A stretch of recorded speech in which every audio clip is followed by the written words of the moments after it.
Hello. Hi. I'm a mess. Hello.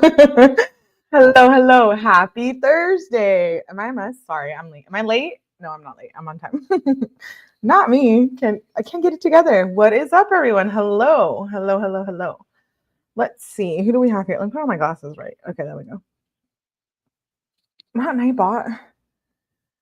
Let's see. I see Asane. Hello, Asane. Hello. Welcome, everyone. Welcome. Happy Thursday. I saw Laura pop in here. I saw Stormy. I saw Fem. Tipsy. Emily's. Hello. Hi. Thank you for being here. I know. I'm all over the place. Okay, so sound is good. Everything's good. We're good. I know you can't see me right now, but it's okay. You'll be fine. Oh, Pantera. Hello, Pantera. I missed you. Hello. What's up? I'm here just doing my makeup. Okay, Femi, thank you for being here. Hello, Emily's. Okay, we're back. We're back with the true crime. I know we've been doing Jamie calls, etc., but we're going to continue true crime. That's what I'm here for. We're going to do a deep dive into Paul Perez. If you don't know who Paul Perez is, that's probably normal. There's really little about him on the YouTubes. So welcome. Thank you. My name is Melly. We do all true crime here to hang out, have a good time. I appreciate you guys for being here, the chatters, the replay viewers, all of you. Thank you. Thank you for supporting my channel. We're going to be talking about Paul Perez today, and this is not a case that I've heard anything about. There's a reason why I know about it. And it's wild. It's a cold case that has been solved, and it took years to get it solved. I have family that lives in the area, so I'm familiar with it. And I wanted to talk about it because it's been a cold case since basically like the 90s. And there's a trial in 2025, finally. So I have all the details. We're going to do, you know how we do the deep dives here. We're going to do a PowerPoint. I'm going to introduce you to who he is, the charges, the crimes. We're going to watch the presser. Then I have docs, legal documents. I have 3 of them that I want to share. 2 of them, they'll be quick to get through. One of them is really long. I don't know that I could get to it and get through it tonight, but it's so critical to the case. It explains his childhood, his past, and why he became the way that he was and the signs of that, right? I don't know if I'll get to it tonight. If I don't, then I'll be doing a part 2 tomorrow. We can read the document, but we're going to read what I have thus far in the PowerPoint and the presser. So I hope you guys enjoy it. I try to talk about true crime. Basically, that's all I talk about. I love it.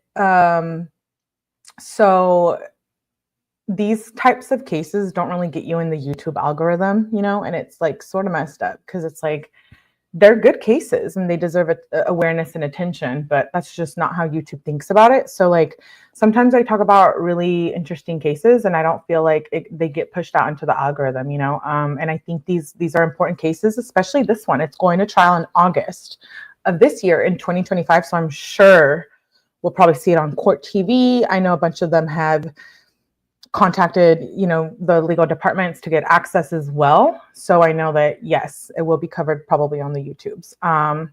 We're covering the case of Paul Perez from Yolo County, California. Unspeakable evil. It was a cold case that has now been solved. Disturbing. So trigger warning when I pull up the PowerPoint. I will give another trigger warning there. there. Hello. I said hello, Pantera. Hi, Holly. Good to see you. Good to see you. Thank you for being here. Hello, Michelle. My lovely Michelle. You made it. Thank you. Thank you. And I just want to say shout out to all my mods for always being here and showing up and just representing. And shout out to all of you who are always watching my lives, like Michelle and Irony. Hello, Irony. Good to see you. Austin, all of you. It's so kind. And I appreciate you taking your time to come here and watch me talk about true crime. With that being said, let's get started. We're going to be talking about Paul Allen Perez from Yolo County, California. He is scary, if you didn't look at the thumbnail. It is a cold case from the 90s. Well, they didn't even know it was a cold case, to be honest. Children went missing and were just found. And so Paul Allen Perez, that's who we're going to be talking about today. I do just want to give a warning. Viewer discretion is advised. We will be talking about child abuse, incarceration, evil people. Evil. And who am I talking about? Disgusting man right here. Scary. Paul Allen Perez on the screen for you. That's who we're talking about. Thank you guys for being here. Thank you all saying. This is Paul Allen Perez. Let me know what you think. He is 57 years old at the time of when he was arrested. Well, it's confusing because he didn't get arrested until after the fact because it was a cold case. So 62 years, he's now 62 years old. He was 57-year-old at the time of the press, 57 years old, and now he's 62 years old, 8 months and 25 days. But at the time of the crime, he was 30. So we're going way back in time. It is a cold case that has now been solved and trial in August, if you missed that part. And he was 30 at the time of the crime, which was in 1992. He was born May of 1962 from Yolo County in California, specifically Woodland, if you're familiar with that area. He has 2 kids in their 30s, and they're estranged from their father, and they have been for a very long time, but he also had 5 other children. He is a sex offender with a 20-year criminal history record. Which speaks a lot, right? It's horrifying. And he has been serving 11 years in a state prison in Yolo County for charges of assault on a child under the age of 8 and criminal enhancements for his prior convictions. So this is just kind of like digging into the background a little bit. This isn't the case thus far yet. He has served years for vehicle theft and possessing deadly weapons as an inmate and fleeing while on parole. He has a record, and we're going to go through that. And we're also going to go through why this took so long, right? When we talk about cold cases and being solved, it's like, what takes so long? This one is specifically wild. If it wasn't for like science and DNA, I don't know that any of this would have came out. Why are we talking about him? Millie, why are you talking about him, right? We're talking about him because he is accused of killing 5 of the 6 of his children. The children we're going to be talking about tonight between 1992 and 2001. Are you confused? Kind of, right? So these 5 children just were missing. They were missing and nobody knew about it. Not CPS, not the police, no one. And they didn't know about it until one of them was found. So he is accused of killing 5 of his 6 children between 1992 and 2001. No one knew about it. I question those things. We'll have a conversation about this at the end about our opinions and how no one knew, why it took so long. What about the family? What about this, et cetera, right? We're asking a million of questions. All of them were younger than 6 months. So an infant killer, his own children, they were all younger than 6 months. So 5 of them just killed by their father. What about their mom? I know. I have a whole slide on that too, and a whole conversation. This case is wild. It's wild. And like I said, I want to get through all the court documents, but one of them is like 95 pages and I read it all. Don't worry, I read it all so you don't have to. And I can just come up here and tell you the main parts of that. And I want to cover it. I don't know that I can get into it tonight because it's probably going to take like an hour or two on that one. So we'll do a part 2 if I don't. But we're going to read the death penalty paperwork and 2 other court documents. So who are the children that he killed? So the children that he killed are the reason why this cold case came back into on their agendas was because a fisherman. Well, let me rewind. So who are the 5 children that he is accused of unaliving? So Nikko is one of them, and he was born in 1996. He was the one who was originally, his body was found. There's another child by the name of Kato, born in 1992. Those were identified bodies of the infants. 3 of them have not been located. So you heard that right. It's solved. He's going to trial in August of this year, 2025, which I definitely will be covering. And 3 of those children's bodies and remain, they haven't been found. And so my heart breaks to think that this person can be on going to trial. And we see it all the time, right? We saw it with Harmon and Montgomery as well. Like they don't want to tell where the bodies are. And I just feel like, do they ever really like rest in peace? You know, like I feel like these are children, infants. It's a horrifying case. This is a brutal case. I cover a lot of true crime here, and I follow a lot of true crime. And to think that this is local to my family and friends that I know in that area is absolutely wild. So 2 of the children have been identified as unalived by this man on the screen. 3 of his other children, Micah, Nikko, and Kato, their remains have not been located. You're asking me, wait, didn't you just say the same name? I did. So the children had the same name as well, which I think is interesting. I want to talk about that a little bit towards the end. So the child that was found, his remains, was Nikko. And then they were able to identify Kato. And then there's Micah, who born in 1995. Her remains have not been found.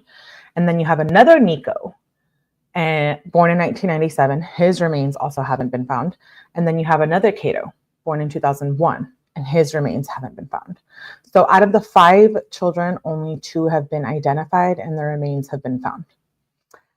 How did this get started, right? It's crazy. Let me check in with you guys. I'm up here ranting. Oh, hello, 𝗶𝗶𝗶. Good to see you. Good to see you. Ajam, hello, Ajam. Where the F was their mother? Exactly. I'm going to talk about that. Hello, Timo. Good to see you. Hello, hello. Thank you, thank you. Mary D. Hello, Mary. And I saw Killsack. Are you disgusted? Like, are you already like, yuck? What do you mean? Cold case from the 90s. They found a body. They didn't even know the kids were missing. And now this man has trial in 2025. What took so long? What took so long? We're going to cover it. I have all of it, all of the court stuff. I can't get through all of it on this live, so we might do a part 2, but I will try my best, at least to bring you what you need to know about this case. Hello, Cat TV. Good to see you. Hello. His smirk. Thank you. Yeah, this is disgusting. Okay. This is him. This is back in the 90s on the far left, him in the middle. Again, I think that was like, I want to say like early 2000s. And then on the far right is him at a arraignment or hearing recently. So this is what he looks like on the far left right now. This is a monster. Where is he from again? Yolo County, California. Yes. Yes, he is. And it's wild. Oh, I'm sorry. It was 2019 in the middle. But the far right is, he looks mean. He killed 5 of his infants. It's brutal. So This case went without any leads until October of 2019. So I just gave you the years that the children were born. And there was no leads until October of 2019. And that was because authorities used an expanded DNA database for the first time in the case. And they got the FBI involved. So they were able to figure out who was involved in this case. How did this cold case come about? Well, east of Woodland, California, a deceased infant was discovered by a fisherman in a waterway.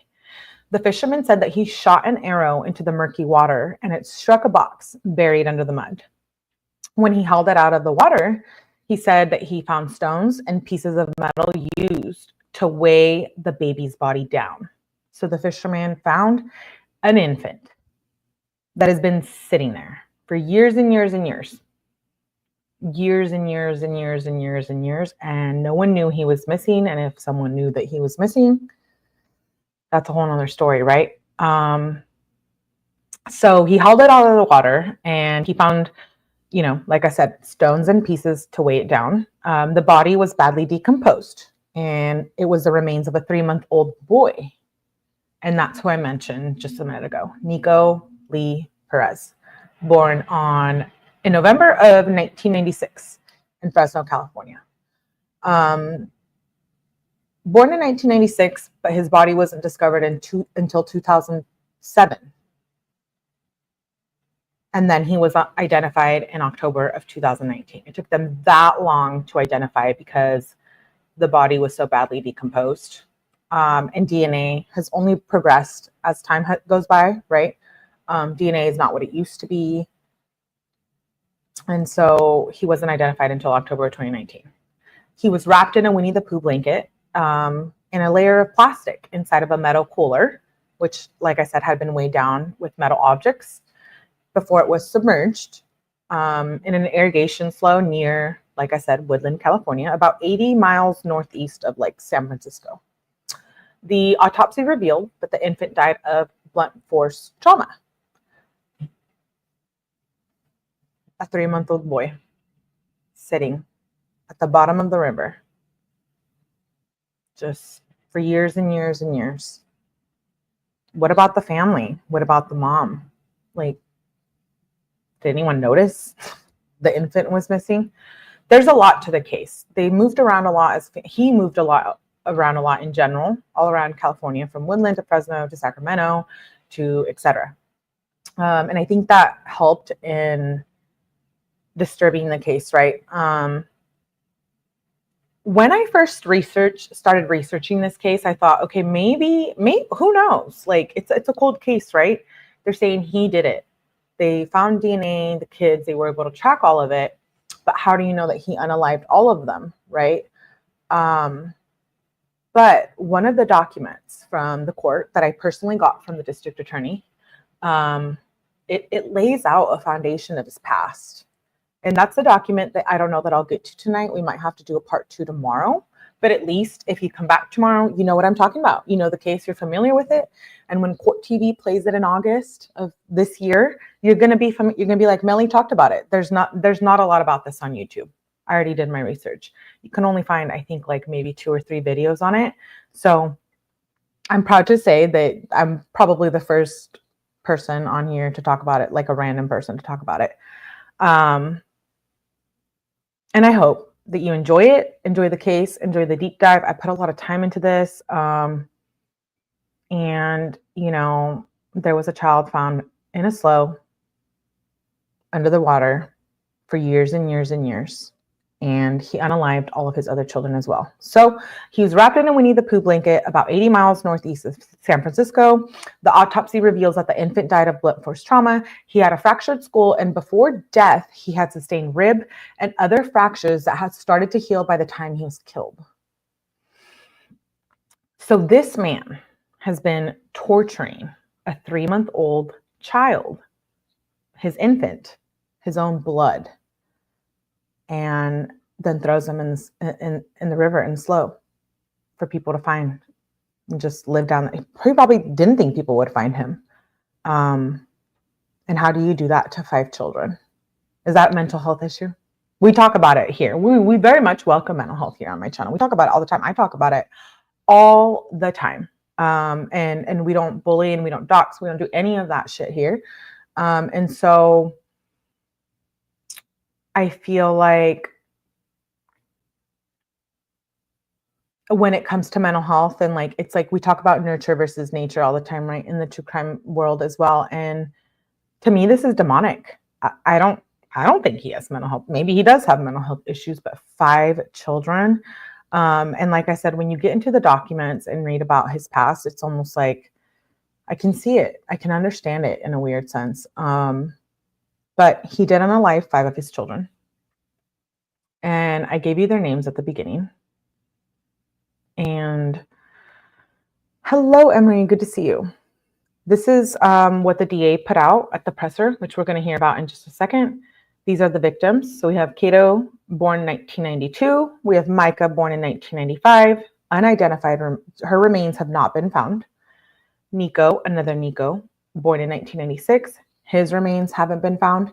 And another Nikko, which his remains were found. And then we have another Kato. And I thought that was very interesting when it comes to a psychological perspective about why all the children had the same name, right? We see it like Junior, etc. But I don't know, this gives me weird vibes. So these are all the victims, 5 of his 6 children, all under 6 months. So he tortured and unalived 5 infants that belonged to him. I'm going to show a picture of Kato Allen Perez from 1992, and then another one of Kato Crow Perez, born in 2001, and those are both provided by the Sheriff's Department.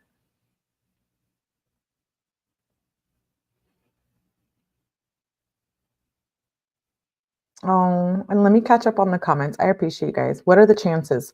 What are the chances, right? We talk about it all the time in true crime cold cases.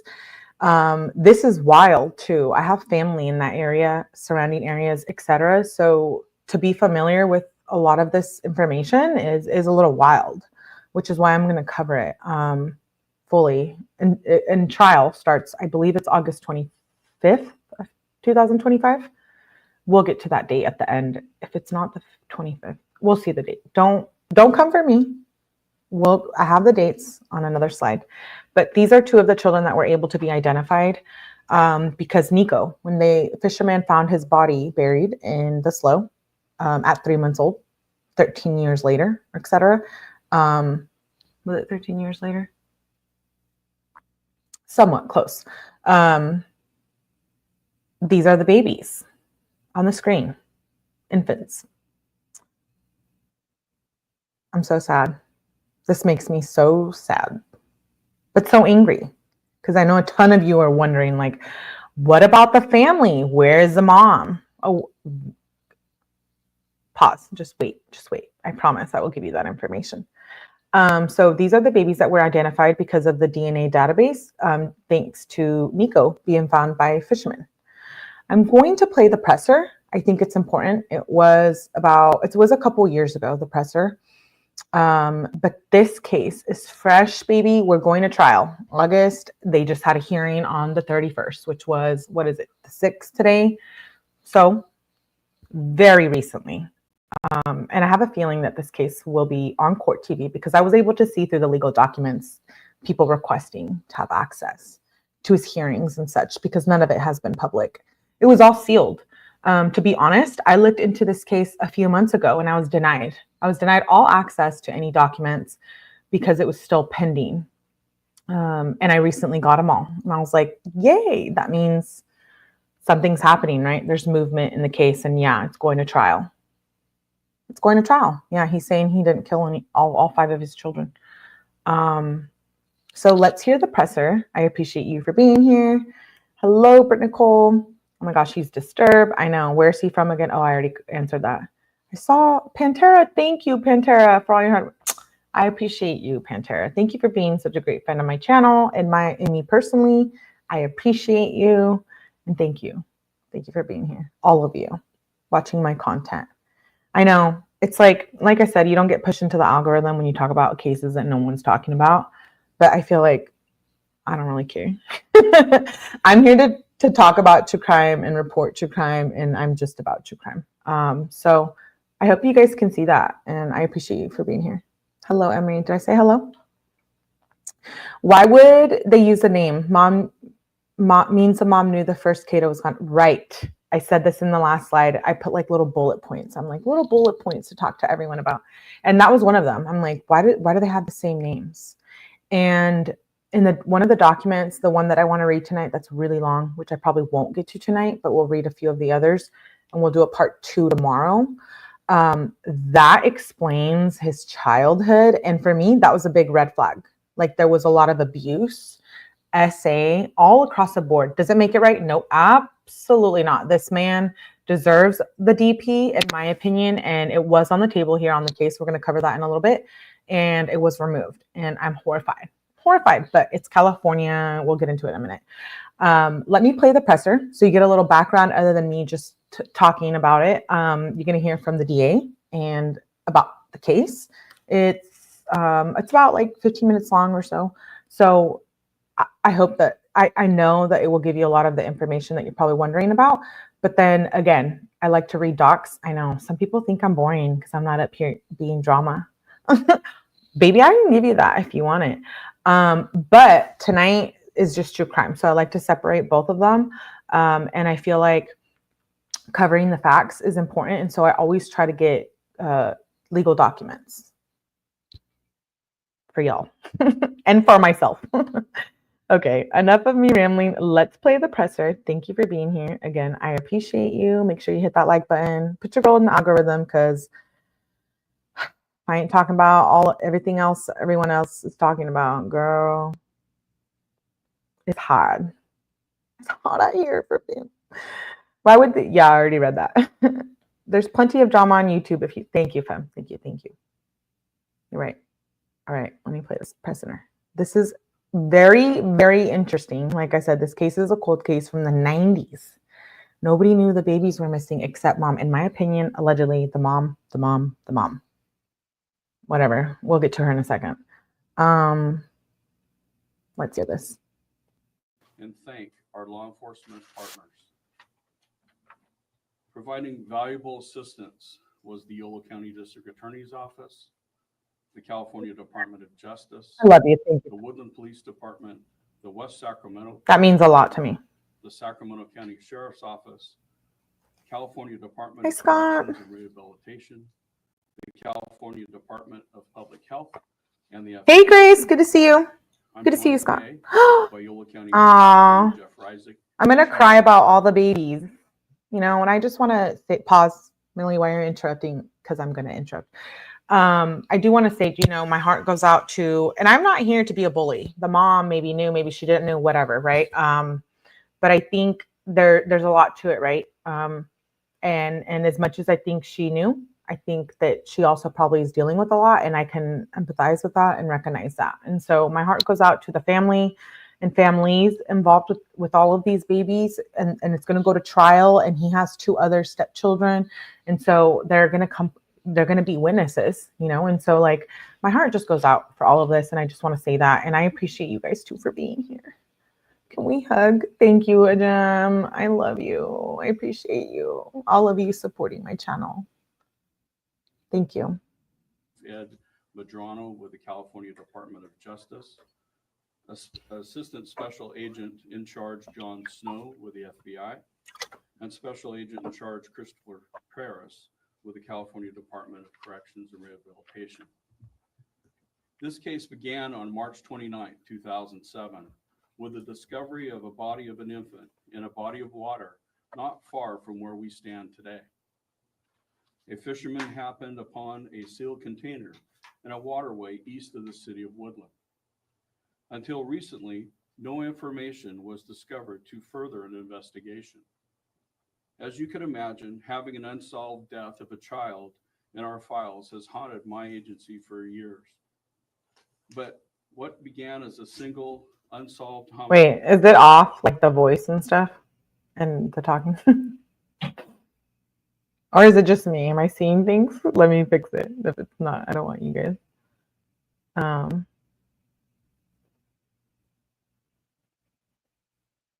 Pause.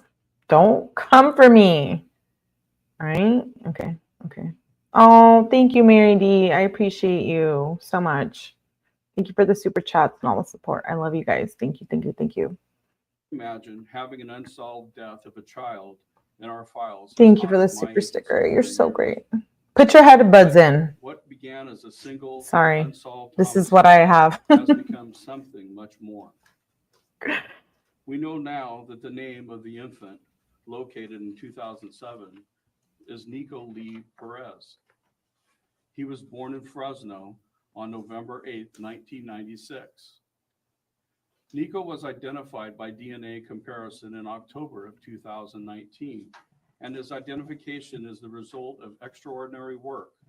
Is it still off or no? The Yolo County Coroner's Office and the California Department of Justice Forensic Services 𝗟𝗶𝗸𝗃 DNA Laboratory in Richmond.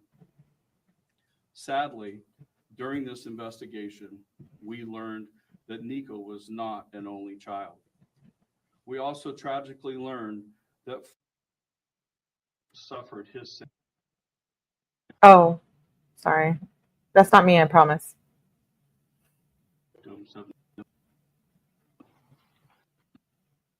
5 siblings. It's the local. Let me fast forward. It was dedication and collaboration that resulted in not only the arrest, but in the discovery of additional victims. This investigation is not over. Is it? Leads are still being developed and followed up on at this time. For that reason, there may be questions you have I cannot answer today. Specifically, I'm not yet able to discuss any matter related to additional family of the suspect or victim. I don't know why. It must be them, not me. The Sheriff's Office encourages the public to step forward with any additional information that may be helpful to our investigators. Thank you. I would now like to introduce the District Attorney of Yolo County, 𝗟𝗶𝗸𝗃. Wait, let me try. I don't think it's me, but I'll try for you guys. I'll try. Don't cover me. It's local footage, so I don't think it's me, to be honest. So just listen. Just listen. Just listen. Good morning. Today we are here because, as seen in other cases around the nation, the science and power of DNA has shown that monsters and killers cannot hide forever any longer. Monsters? When fishermen pulled up the badly decomposed remains of a baby from a Yolo County slough in 2007, many doubted that the case would ever be solved. I don't think it's me. And in fact, despite much effort, the case went cold for over 10 years. In 2018, on the heels of several major cases being solved with advanced DNA work, including the Golden State Killer, my office formed a DNA cold case division. Shortly thereafter, we joined forces with the Yolo County Sheriff's Office and every other law enforcement agency in Yolo County to form a cold case task force with the focus of using new DNA science and investigative techniques How about you guys? to hopefully solve cases. Through that collaborative and with the key assistance of the California Department of Justice, the FBI, the Sacramento County District Attorney's Office, and so many more agencies that the sheriff has already mentioned this morning, the investigation in this case uncovered a deeply disturbing and chilling case of infanticide. Today, we are announcing charges against Paul Perez for the serial murder of 5 of his own children, all babies. These murders occurred from 1992 to 2001. We have also alleged that the murders were committed by means of lying in wait. This is short, so don't worry about it. We've also alleged multiple murders as a special circumstance. If convicted, Mr. Perez could face a penalty of life in prison without the possibility of parole or the death penalty. However, my office has not yet decided whether we intend to seek the death penalty. We will make that determination at a later time. They did give him the death penalty and then removed it.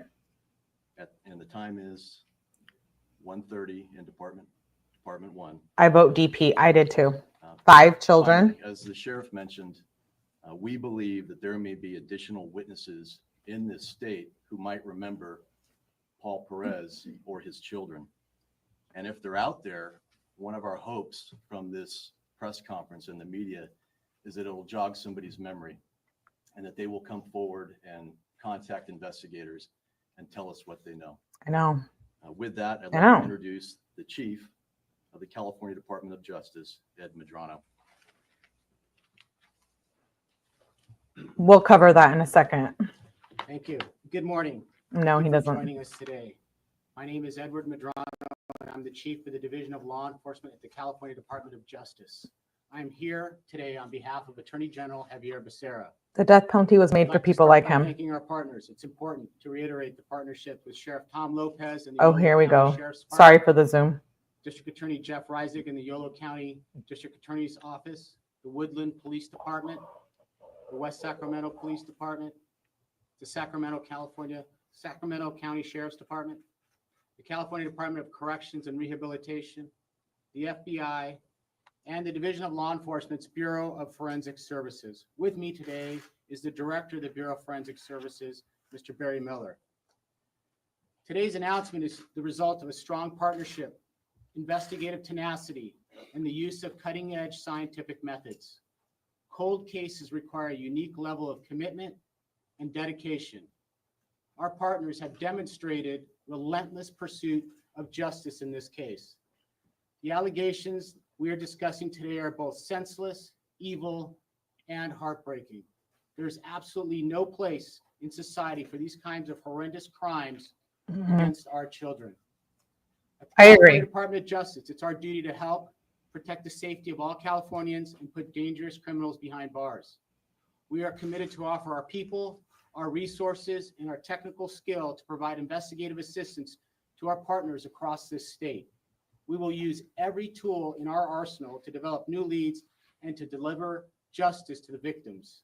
In this case, our highly skilled team at the 𝗟𝗶𝗸𝗃 DNA Laboratory and the Yolo County Coroner's Office helped identify the victim, Nikko Lee Perez, who was born in 1996. Our missing DNA program uploaded the infant's DNA to the Combined DNA Index System, also known as CODIS, where it was checked every week for direct matches.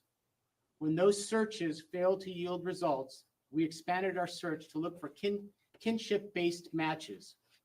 Using DNA technology developed by the scientists at the California Department of Justice, we were able to create a list of potential siblings or parents of the victim.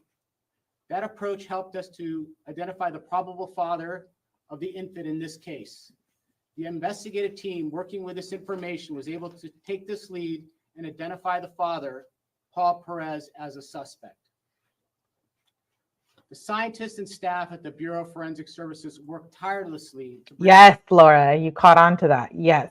He was doing time for schmeck crimes. You know what that means? Crimes against children, sexual crimes against children. Yes, he was a sexual offender, which I think plays a factor into this case. So just suck it up. Sorry about this. There's not much footage on this, so I tried. bring justice to Bear with me. Hello, Jules. They are rarely the public face Hello, in these probation types of officers. investigations, but they deserve our highest gratitude for the work they do. We're also thankful for the local investigators who work every day to deliver justice to our communities, and will continue to do everything in our power to assist them to reduce criminal activity in our state. Thank you. At this time, I'd like to introduce Assistant Special Agent in Charge from the FBI, Jonathan Snow. Cold case. Good morning. My name is Jonathan Snow from the Sacramento Field Office. While arrest generally signals investigative success, today's announcement is bittersweet. The announcement of the death of a child is a somber moment. The announcement of presumed death of 5 children is both chilling and heartbreaking. The FBI is proud to be a supportive partner of the Yolo County Task Force and have aided this investigation. While we bring a set of experiences and capabilities to aid law enforcement and the agencies in their investigations to include analysis of records and information. Yeah, no one's talked about this coordination of case. I'm out-of-state like the first interviews, one, assistance other with than like remote ABC. forensic interviews, recovery of digital media, victim services, and more.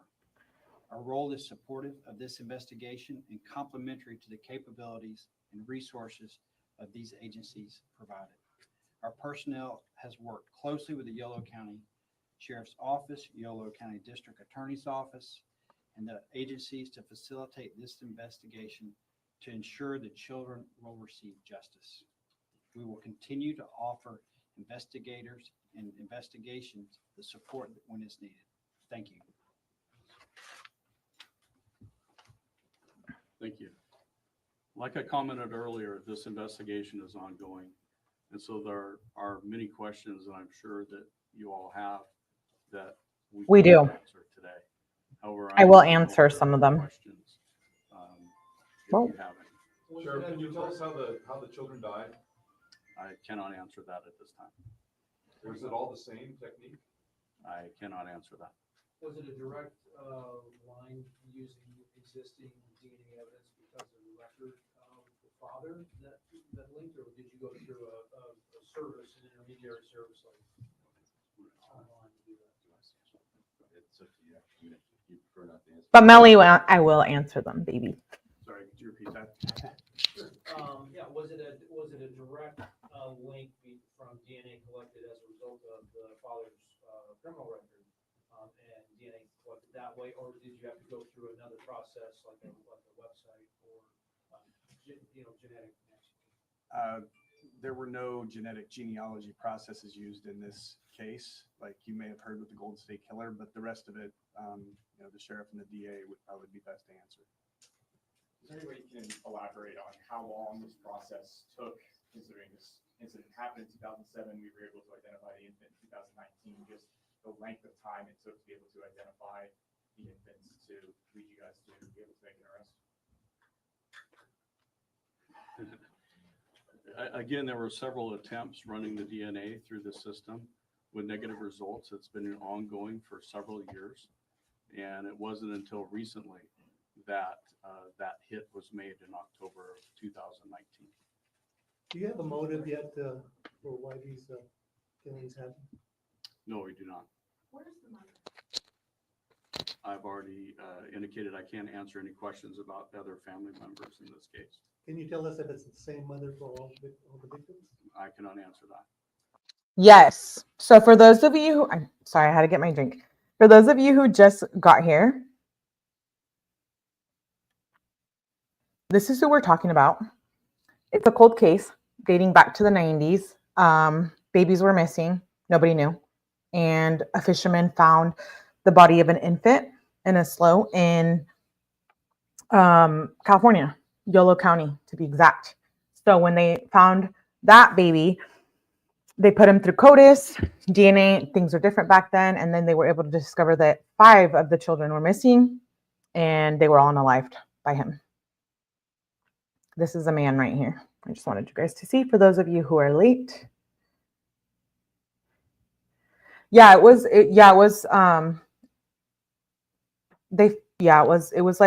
decades long. Where is the suspect right now?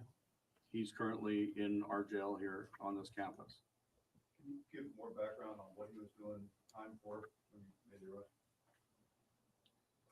Hello, Glitter. CDCR, would you like to speak that? I'm sorry, if you could identify yourself again. Sure. Chris Paris, I'm the acting special agent in charge for CDCR.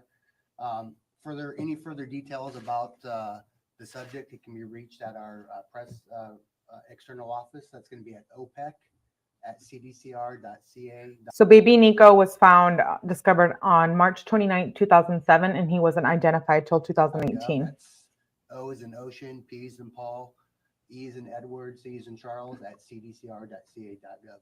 Thanks. Yes, he's been doing it for a long time. And like I said at the beginning, I have a document that I want to read that digs into his past. We're going to have to do a part 2 on that tomorrow. So I hope you can make it and we can read through that because it gives you like a backstory on his parents and his childhood. And he has been abusing for a very long time. So it's not just his 5 children, that these 5 infants that he tortured. He had been abusive with the ex-wife, and he experienced a lot of abuse in his childhood as well, which we're going to cover in that document. So if you're interested in the case, I hope you can come back tomorrow. We can read that document. We're just going to read 2 of them tonight, just so we get an idea. It's a deep dive, so we go deep, if you know what I mean.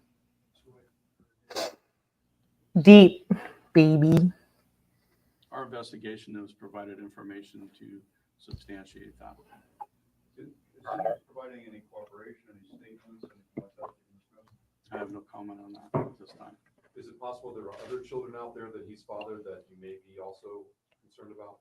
That's why we are still conducting further investigation in this case. We know the ages of the children that were involved.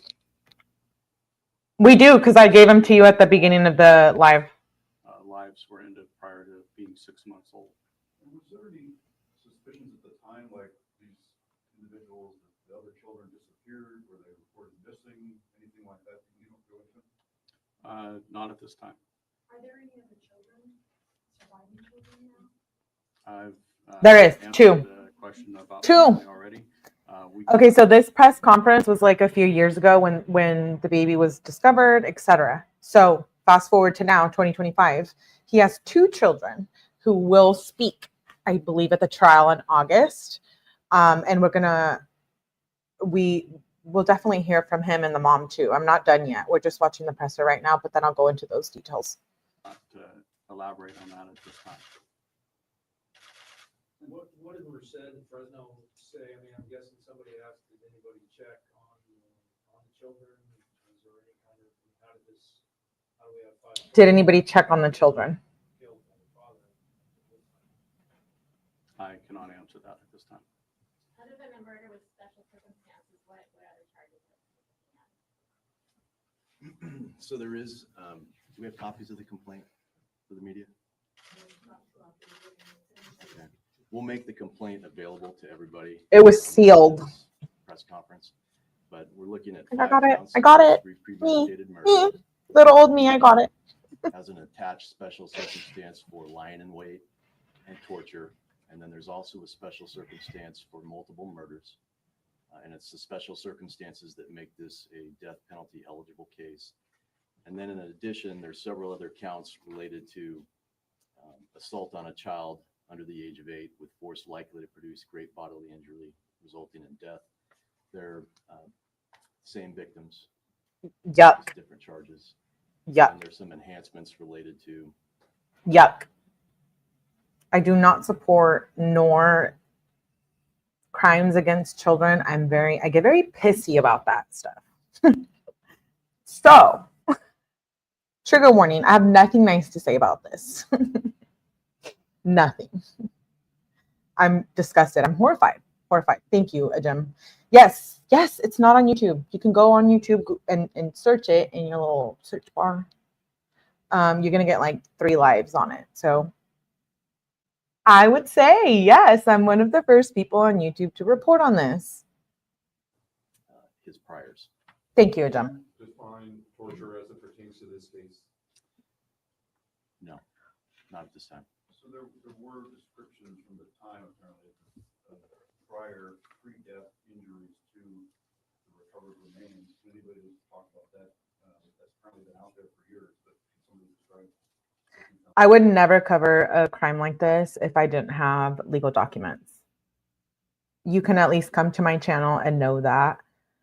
There's a lot we talk about on here, but I always get documents before I come up here and talk about it. Talk some shite. I think it's very important.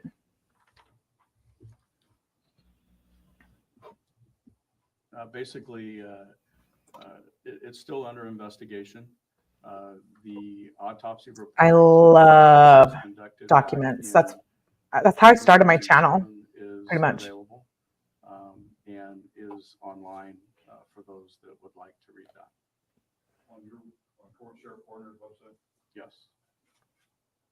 So was there a Cat TV, hello, love. Good to see you. How in this world has this not been covered? It's going to be covered, Grace. Don't you worry. Yeah, it's going to trial in August. And I know Court TV, ABC, I know a bunch of these big networks that have filed a legal document to get access to this case because they're going to cover it. But you heard it here first, baby. You heard it from me, little Melly. Just a little person over here.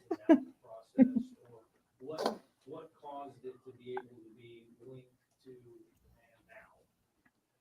I've actually been communicating with the district attorney on this case, so I do have Once the again, facts, baby. Barry Miller from the Department of Justice Bureau of Forensic Services.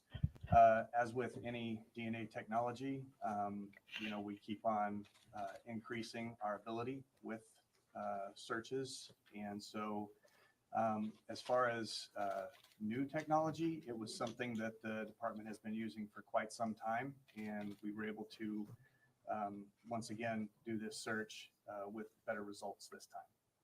So his DNA, his individual DNA would have been in the system, I believe, because he was in prison. Any idea why that didn't turn up a match? They had to go to familial DNA? First of all, this is separate and apart from the familial program that the department runs, but the technology is the same. So doing kinship or relationships. But yes, we did have the DNA from the person in order to do that kinship relationship. So was someone else arrested, or how did we get to? Was there a step in between the baby and the father that linked the two? I can't comment on that. So I guess I'm confused then. Maybe. Yeah. Well, so my understanding from the prior was you were not. So we're going to get to it in the next, on my PowerPoint, but yes, he was already in jail for sex crimes at the time when these charges came about. So he's in there doing his time, his little, in jail. Yes, probation officer's perspectives. Yes, near there. And he was doing his time for sex crimes. And on the day he was going to be released from the sex crimes, they charged him with all of this. So they had been investigating it. It's wild, right? Wild. Not able to make the correct thing, that you had to go through sibling, it's an intermediate step there. So can you clarify that if we're misunderstanding that? If by intermediate step you mean a completely different person, then the answer is no, this was a relationship between a parent and a child. So you were able to link the DNA from the child to the suspect in this case? Yes. And you didn't go through any of the family stuff? No, it was a parent-child relationship. Okay. What the child in 2007, that DNA was in the system already to be linked? Should there be a match, or? The DNA was in the system in order for us to develop that linkage between the parent and the sibling, yes. Okay. And what changed that you were able to do it in October but not prior? Prior to that, we hadn't actually, so the way that this works for missing persons is we upload their DNA profile into CODIS and it's searched weekly against an index of missing persons. And in this case, we were able to 5 of them. He killed 5 of his own children under 6 months. DNA profile from the infant 5. and search it using a different technique to establish familial relationships across a different index. And that's when it popped up the suspect? Yes. Is this new technique relatively new? Is this improved technology? Can you expand on that at all? It's a technique the department has been using for a number of years. It just never was used for a missing person's DNA program. I mean, it's the kind of thing that's done all the time, right? You've got it in the system, you've got it maybe, so it just hadn't been run through that system that's been really typical to use. Just hadn't been done in this case so old maybe? Yes. What can you expand at all about what the new technique? Let's keep in mind, DNA back then was not as good as it is now. It always progresses, right? The science of it all and the technology behind it all.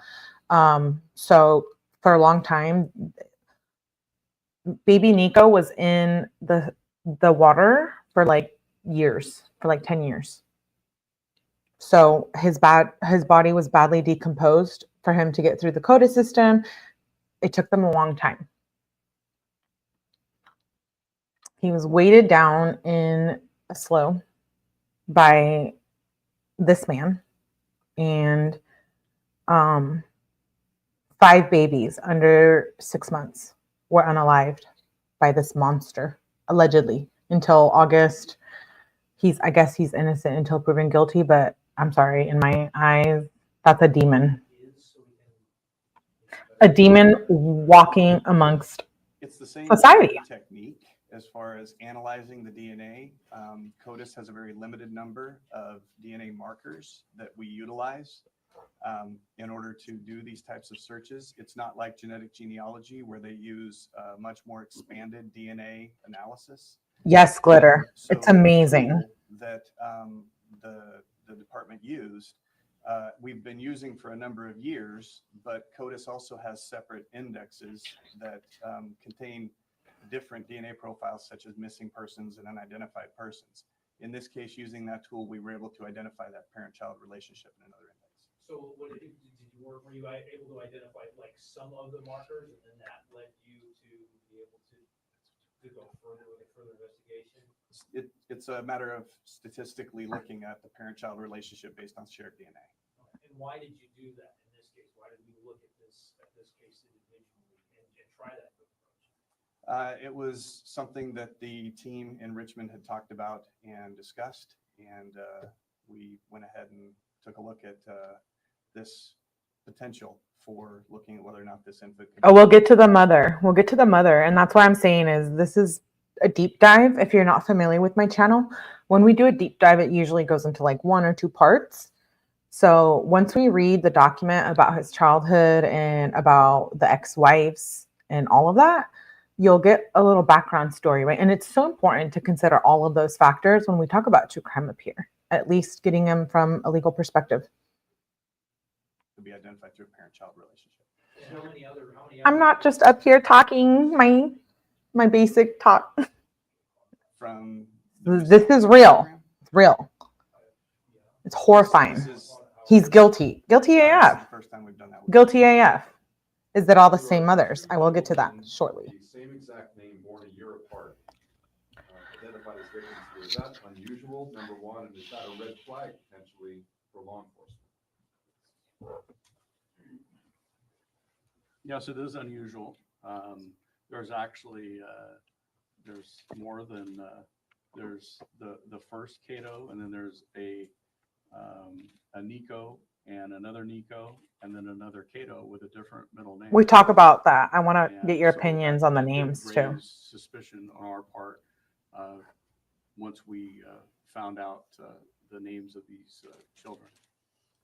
Chef, you said you had not decided to file death penalty charges. So what's your criteria in this particular case before that happens? Or We're going to look this up too to see what we find. The case does qualify for the death penalty based on the charges. And what I said was we hadn't made that decision yet, whether we would seek the death penalty.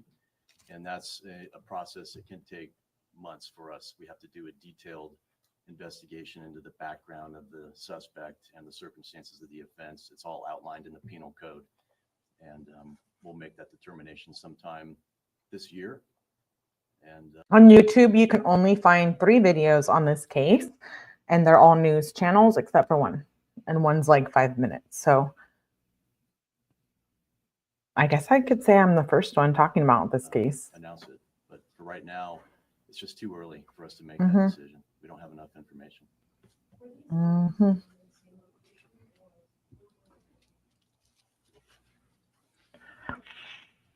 Well, as I've commented earlier, there's 3 of the victims that have not been located. But the 2 that were they? 3 bodies, 3 babies under 6 months have not been located. They're still looking for their bodies.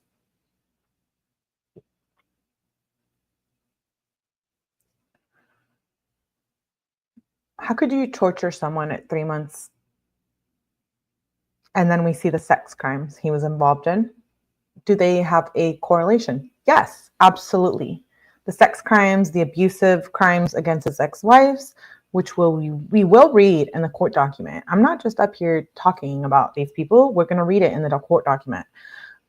He comes from a very abusive childhood, and he implemented that abuse onto his own children.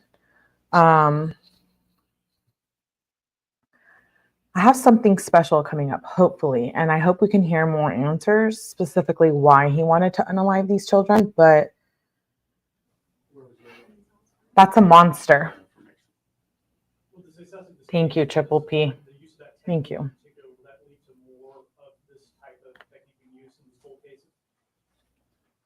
Certainly that has. Thank you, Mary, for being here. Cases, to the extent how much that will be used, it's hard to tell, but certainly using this type of technology, if we can use it to bring justice to other families in other cases, we certainly will utilize it. The first time it was used about a missing persons profile. Can you expand on that?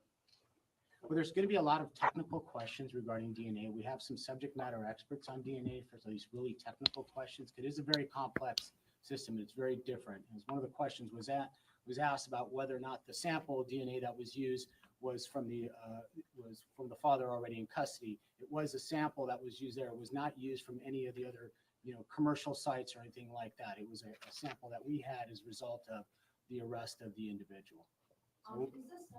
Is the suspect Hispanic? Yes, he is. He's undocumented? That information will be available once he's been arraigned on his background and information. And of course, we'd invite you all to attend the arraignment, which will be at the courthouse. I'd like to thank you all for coming. It's not that easy, by the way. It's not. I tried to get access. Who are we talking about? We're talking about him and him. Kato and Nikko. Nikko was found in the water in the slough. I know. That was the presser. We heard about the case. And so these are some pictures. This is the baby blanket that Nikko was wrapped up in under the water. Right here, the Winnie the Pooh blanket. And then this is them digging. Just to get an idea of like what they were dealing with. They had to dig and dig and dig and dig. Because they knew if they found one baby under the water, where's the other three? Where's the other three little bodies? My heart breaks. My heart breaks. This is where little Nikko was found in the screen. This is the picture. This is the slough of water. Slough or slow? Am I saying that wrong? Correct me, please. Poor little angels. Yes, Laura. I know. It's hard. They didn't find the other one. They identified. So technically, still missing. This is them digging for babies. Digging for babies. I don't know what to say. So what did he get charged with? He got charged with murder, the murder counts, on the day before he was due to be released from state prison. So he was doing time for being a sex offender. I know, a sex offender. He pled not guilty to 5 counts of murder with enhancements for lying in wait and torture. He tortured these babies under 6 months old, and 3 of them, their little bodies, are yet to be found. Death penalty. Hello? Hello. Right? He should get the death penalty, in my opinion. I'm not God. I'm not anyone. But 5 children, I don't get it. So he pled not guilty for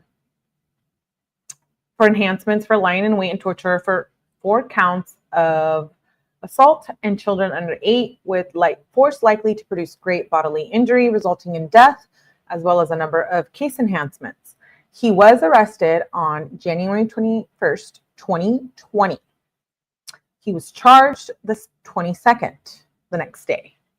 And then he was arraigned on January 28th, 2020. He pled not guilty in 2020.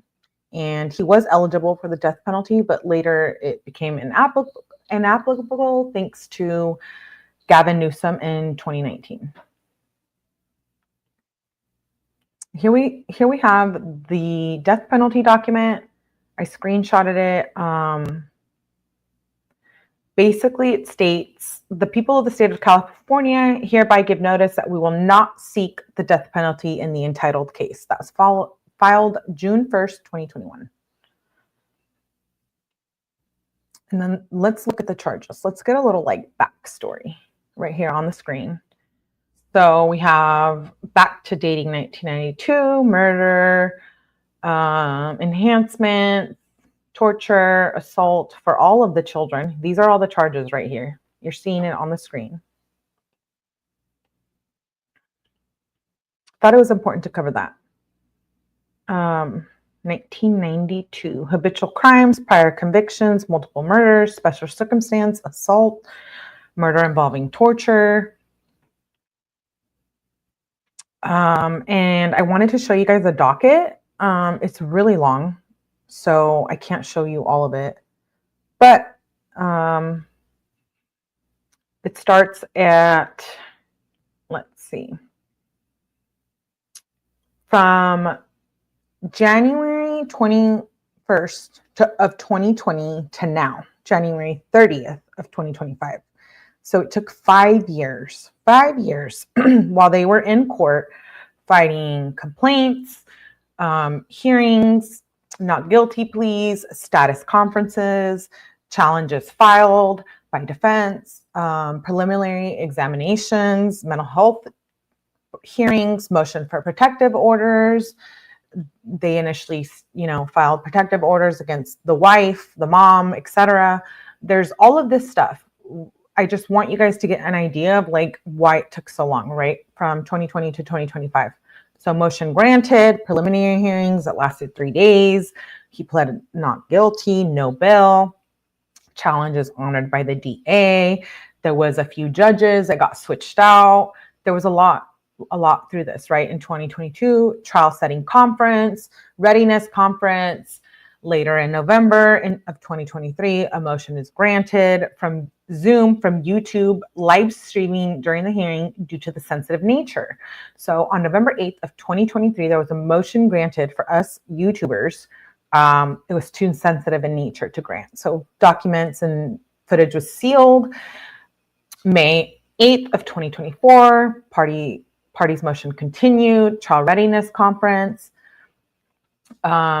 This is why it took so long. I'm just giving you like a little back end. Again, motions in limine, not guilty, continued by the party's motions, trial jury. So finally, a trial jury was set in 2023, and it was, they had to do like mental health evaluations, etc. So then it was pushed back even more.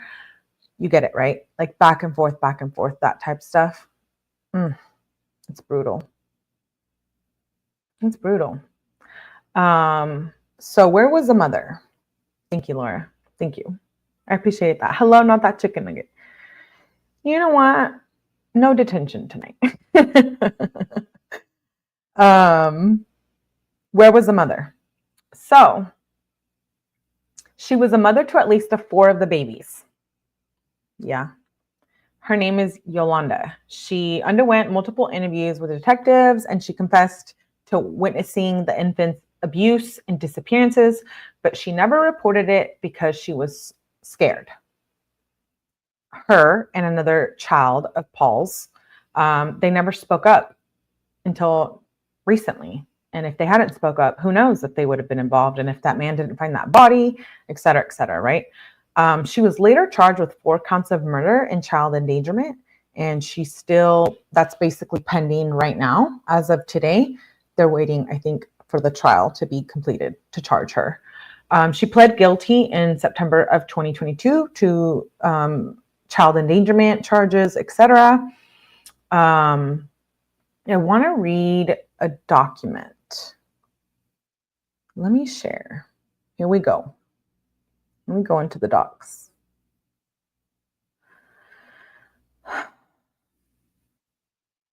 So the first document we're going to look into tonight.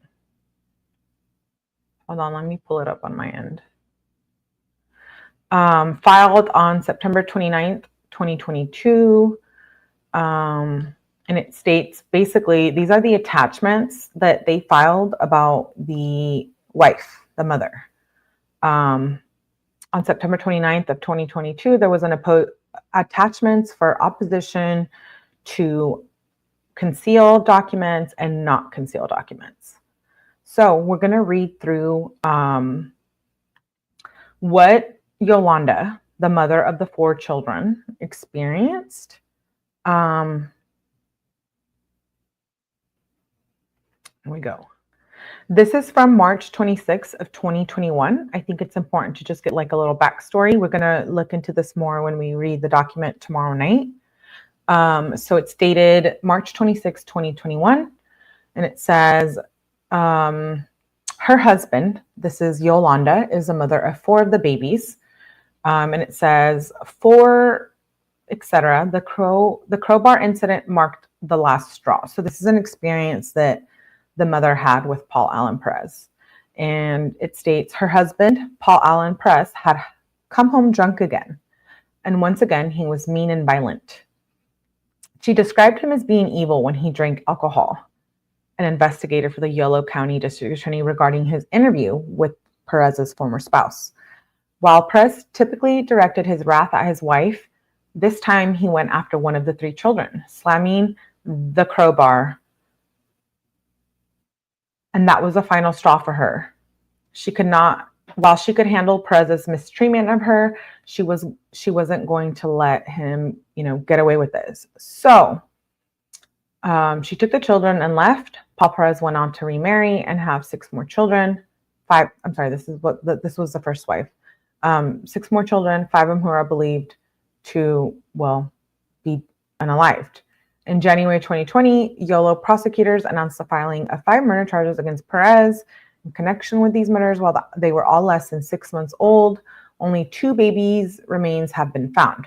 After more than a year of court delays, the case proceeded last week to preliminary hearing stage, where a judge determined that the death penalty was agreeable for first-degree murder with special circumstances of multiple murders, torture, and lying in wait, and that it should proceed to trial. Perez has pleaded not guilty. He could face a death penalty if convicted, although the DA's office hasn't decided whether they will pursue that, and we know that they did. The investigation leading to Perez's arrest began 14 years ago on March 29, 2007, with the discovery of an infant's skeletal remains. It was a spring Boeing season, and the plumber and fisherman, Brian, liked to test his carp fishing skills between work calls. He was fishing, was slow that day, and there wasn't much to shoot at, as he testified in court, recalling the slow's water level was unusually low, and he just figured he would take a shot at it. Fisherman arrow, he threw an arrow and made contact, and he pulled his catch to shore instead of a fish. However, he'd caught a box, later determined to have Nikko's remains, and they were retrieved from a shovel from his truck to pry open the latches. Quote unquote, he says, the fisherman, once I dumped out the contents and what came out, the Winnie the Pooh blanket, said, his voice catching with emotion at the hearing, to weigh the box down in a plastic bag that contained the decomposed remains of that boy. He immediately called 911. What followed was an 11-year effort to identify the infant dubbed Baby Doe, which forensic anthropologist at Chico State University determined he was about 6 months old when he died. The bones revealed evidence of multiple fractures, both fresh and healing at the time of death. To me, these injuries that would not be accidental. To me, these are injuries that would not be accidental, said the coroner, a pediatric forensic pathologist who recently got involved with the case. He says, I believe that the death was a result of traumatic injuries that were inflicted upon the children. Added, though, he later admitted that this occurred after death as well. There was a DNA match. This is just an email from the district attorney. Later in 2007, Yolo County coroner's officials turned over Baby Doe's femur bones to the California Department of Justice, and nothing came about until August 2018, when the DOJ made a familial match that identified the biological father as Perez, who was in prison at Yolo County for sex crimes. From there, the investigators looked for birth records connected to Perez, ultimately finding he fathered 6 children with his second wife, One of the 6, only redacted, is known to be alive today. Her name is Brittany, according to the court testimony. DNA testing ultimately identified the infant's remains as belonging to Nikko, and his genetic material linked him to one of the 5 children, including the elder, which was Kato, who died in Sacramento area in 1992. Yolo County Sheriff's detectives made their first contact with Perez in 2018 after learning about the familiar DNA match. Sergeant Juan Ceja testified that Perez acknowledged his 3 older children with redacted, but said he did not have anything to do with any of the above, and he appeared nervous, and more so after detectives served him with the warrant seeking his DNA. Perez was just days from being paroled when arrested for the murders in January of 2020, January of 2020. He was already in jail. Meanwhile, other investigators dug for information regarding the mother, Yolanda, and they wiretapped her phone communications with, hopes that they believed that she played a role in the infant's death. But Yolanda did disclose to detectives her belief that two more of the infants had ended up in the slough, and one of them was filled with concrete, says the sheriff's office. Searchers twice combed the area but found no additional remains. So they only found one of the baby's remains. Investigators also interviewed redacted, who described to them a chaotic upbringing in Fresno involving 2 frequent moves, who would suddenly vanish while in her father's care. Quote unquote, they'd be around for 2 to 3 months, then they'd be gone, said the Woodland Police Department, who helped locate the infants. And it was said that Paul threatened them when they asked questions about their whereabouts. So he was threatening the family members when they were asking about the babies. This person also spoke of waking up one night to her mother's anguished cries and finding her standing over a crib, which apparently made her calm down, and her freaking out and saying they didn't need an ambulance. Said, did the mom know? But one came, and Perez fled from the house prior to her arrival, and redacted said death that night apparently was never irreversible. And then there was baby redacted, she knew as only the last one, who suffered a badly dislocated leg when Perez tossed him onto the floor and told Blank to go get him something to eat. And when they returned, the baby was gone. So that was like an email from the district attorney talking about the case. And then we have another email that says on May 27th, 2021, that the Yolo DA won't seek death penalty in local infanticide case. It says the Yolo County's district attorney filed court documents Thursday saying prosecutors will not seek the death penalty. So he was ordered to stand trial again, with enhancements and on crimes that his children were brutally abused and killed between 1992 and 2001.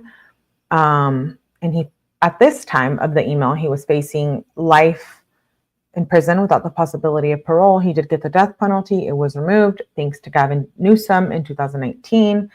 But the DNA linked him to the slain child when he was just days away from getting out of jail for sex crimes. The investigation began years earlier in 2007, again, when the fisherman discovered the body, and they turned in the femur bones from the infant known as Baby Doe to the CODA system. But a break in the case didn't come until August of 2018 when the DOJ made a familial match. And from there, the investigators looked for birth records connected to Perez, ultimately finding that 6 children were fathered by him and 2 different moms. And the DNA ultimately led to identifying Nikko's remains, and his genetic material linked him to 5 children, including Kato, who died in the Sacramento area in 1992. All 5 children were born in Fresno and Merced counties. And like Nikko, they are all believed to have been less than 6 months old. So that was an email between the DA, which I thought was fairly important. And so let's talk about this. Where was the mother? Where was the mother? So she was a mother to at least 4 of the babies. Her name is Yolanda. She went, like I said, she underwent multiple interviews with the detectives, and she confessed to witnessing the infant's abuse and disappearances, but she never reported it because she was scared. Her and another daughter of Paul, they never spoke up. She was later charged with 4 counts of murder and child endangerment, and she pled guilty in September of 2022. And that's pending as his trial is pending. So mom is out there. She is. Yeah. And what I thought was interesting about this case, Brittany was a lucky one that escaped death, but only God knows what happened to her. Yes, Laura, Brittany was the only one. She knows her father, and she will probably be testifying in trial. My stepmom names was Yolanda. Oh, the Yolanda and Yolo. Hello, not that chicken nugget. Hello against all logic. Yes, this is a new case. Not new. It's a cold case that has been recently solved. And so before I read some of the court documents, I thought it was interesting. This case was studied at Fresno State University because of all the psychological information behind it. So it is one of those cases that is well known in the area, and it has been studied at that university. Another thing I thought was interesting was how the kids had similar names, which was unusual and suspicious. We know he was a sexual offender, so I feel like do sex crimes play a role, etc. Sadism. Did he fantasize about harming the babies? I mean, 5 of them to be tortured and unalive, and 3 of their little bodies have not been found. Is that demonic? I mean, it could be mental health illness, but there was planning, right? And there was a lot going on, I think, behind the scenes. But I don't think mental health plays into this. I think it's pure evil, if you ask me. What took so long? So I think what took so long? Where are the rest of the bodies, right? Where are the rest of the children? Where are they buried? Where were the bodies left? And we heard about one of the mothers, Yolanda, and where's the other one? Where were the moms when this was going on, right? Were they just involved, or were they just silently agreeing to the abuse, or were they scared? How can you kill 5 infants and it went unnoticed for this long? The death penalty, like I said, was put on the table and later removed. And I think he probably should have got the death penalty, but we question if it was multiple women, and if it was women who were homeless or mentally ill, it probably would have been easier for the babies to slip through the cracks, but the moms didn't fall under that category. And so there's a long time between the death and the discovery, and it might be impossible to tell what happened unless he decides to tell the truth. But do we believe him? Probably not. I'm going to play a little video of just the news reporting on this crime, and then we're going to get into the documents. How do you guys feel? How are you feeling? Let me check in with you guys. The one baby was killed in 1992. My son was born 95. He needs to be 30, so that baby would be 32. Yeah, I know. Why do people keep having kids after your husband keeps killing them? That's the most important question here. I agree. Hello, ATS. Good to see you. I wonder, did these babies have birth certificates? Yeah, I think they did. And how they went unnoticed for so long, it blows my mind. But I think that's all going to come into play at the trial, right? Witnesses, family members, etc. And this trial is set for this year of 2025. So this isn't a well-known case. It's not in the algorithm. Nobody knows about it, really. And if you do, I don't believe you. Just kidding. But no, I have family that lives in the area, which is why I heard of this case. So I'm going to play a 3-minute clip, and then we're going to read through 2 of the documents pretty quick. And then tomorrow we'll continue to part 2. And that document, that 95-page document, we'll read through. I've already read through it, don't worry.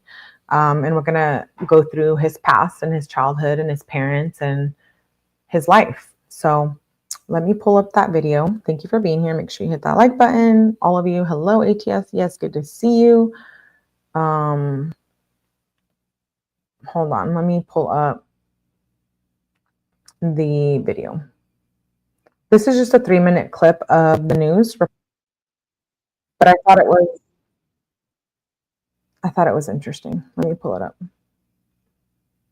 And then we'll get to the rest of the documents. Thank you. Thank you, ATS. Okay, here we go. 3-minute clip. Of several years was in a Yolo County courtroom this afternoon. 57-year-old Paul Perez was already in prison when the DA announced the new charges against him. Now, this all comes from a discovery 13 years ago when a fisherman who found the first baby's remains. Brian Rollers was shooting for carp on a slough east of Woodland when his bow hit a metal box. Inside was a baby wrapped in a blanket, badly decomposed. The DNA led investigators to Perez. ABC 10's 𝗏𝗍 Gomez was in today's court hearing. And 𝗏𝗍, so was the suspect actually granted bail?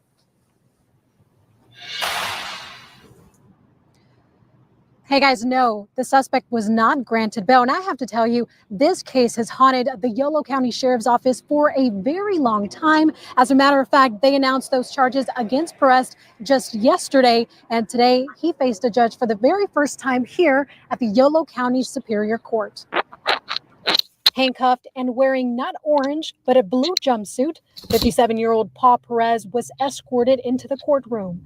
Behind a glass wall, the suspect stood the entire time without showing any emotion, even after the judge read the charges against him. Those charges include 5 counts of murder and 4 counts of assault on a child. The courtroom was so quiet that a pin drop could have been heard. The suspect's defense attorney pled not guilty, and shortly after, the judge denied bail and ended the hearing. Outside the courthouse, a relative of the suspect who did not want to be identified told me she has not had contact with her cousin for over 15 years, but wants to follow the case because of the children. Children she says she's never met.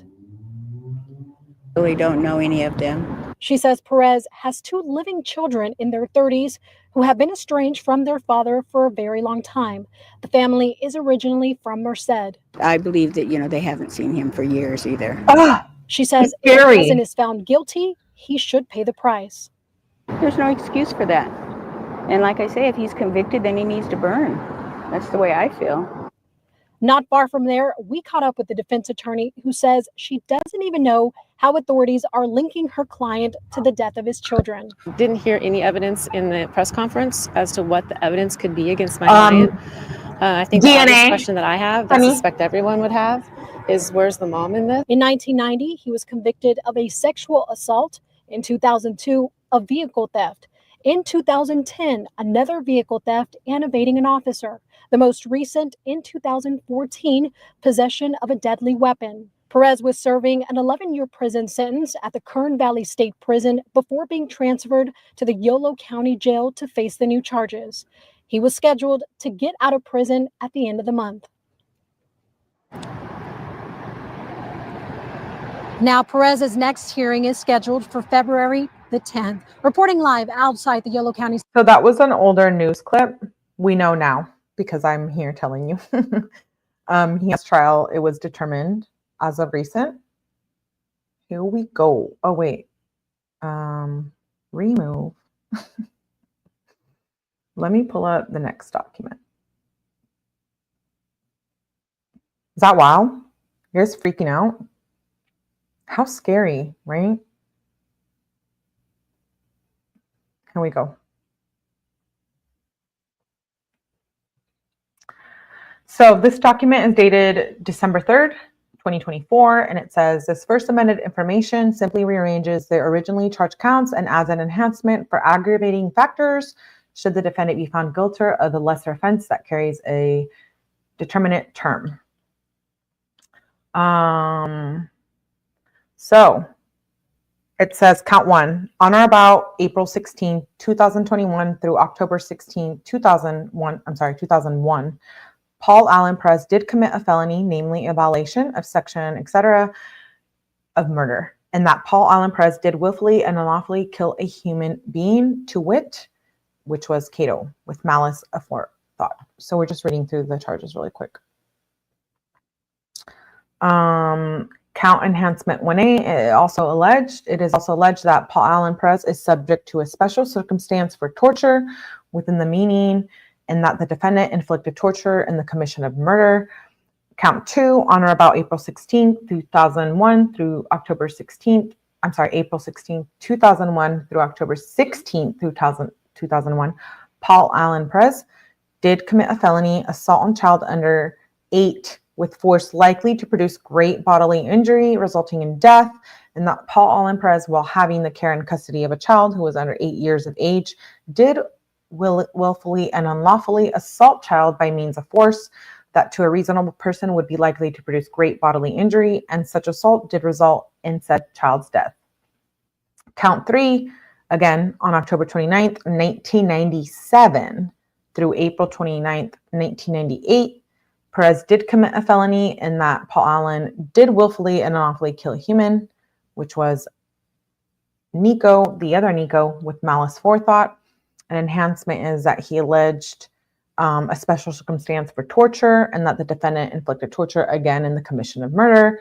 Count 4, on or about October 29th, 1997 through April 29th, 1998, he did commit a felony, assault on a child under 8, again with force likely to produce great bodily injury resulting in death while having the care and custody. So he basically tortured all of these babies under 6 months, and then unalived them. We don't know where 3 of them are, their little bodies.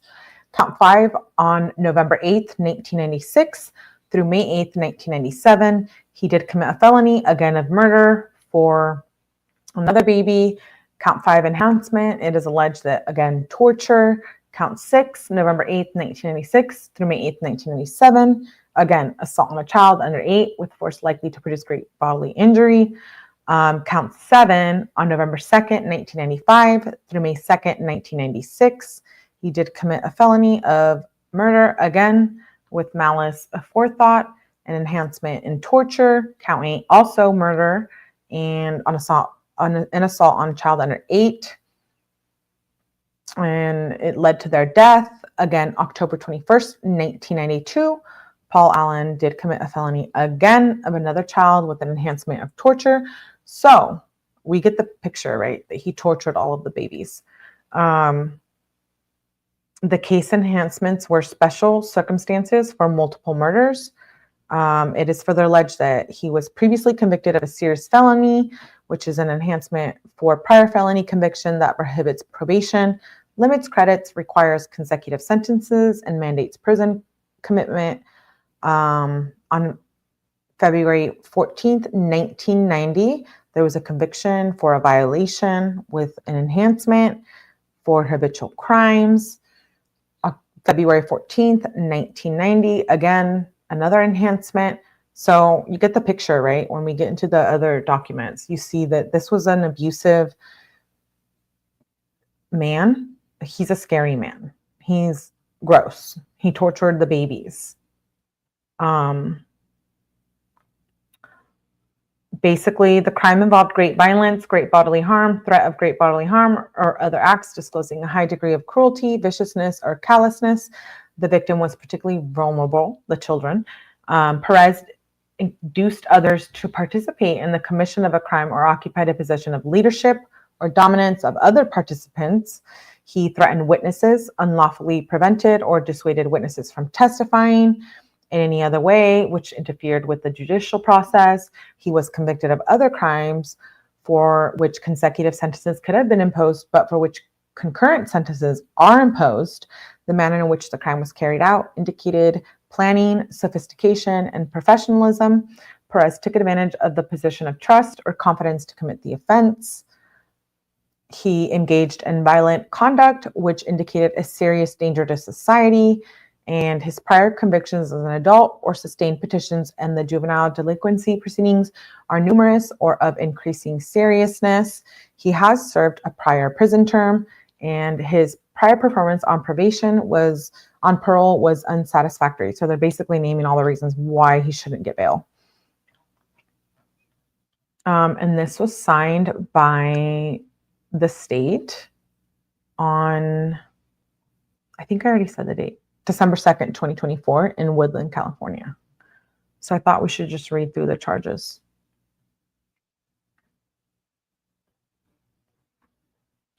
What do you guys think?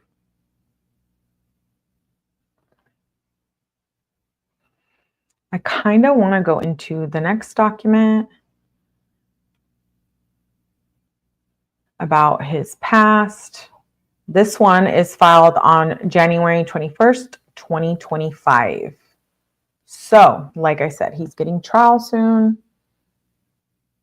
Let me share my screen. This is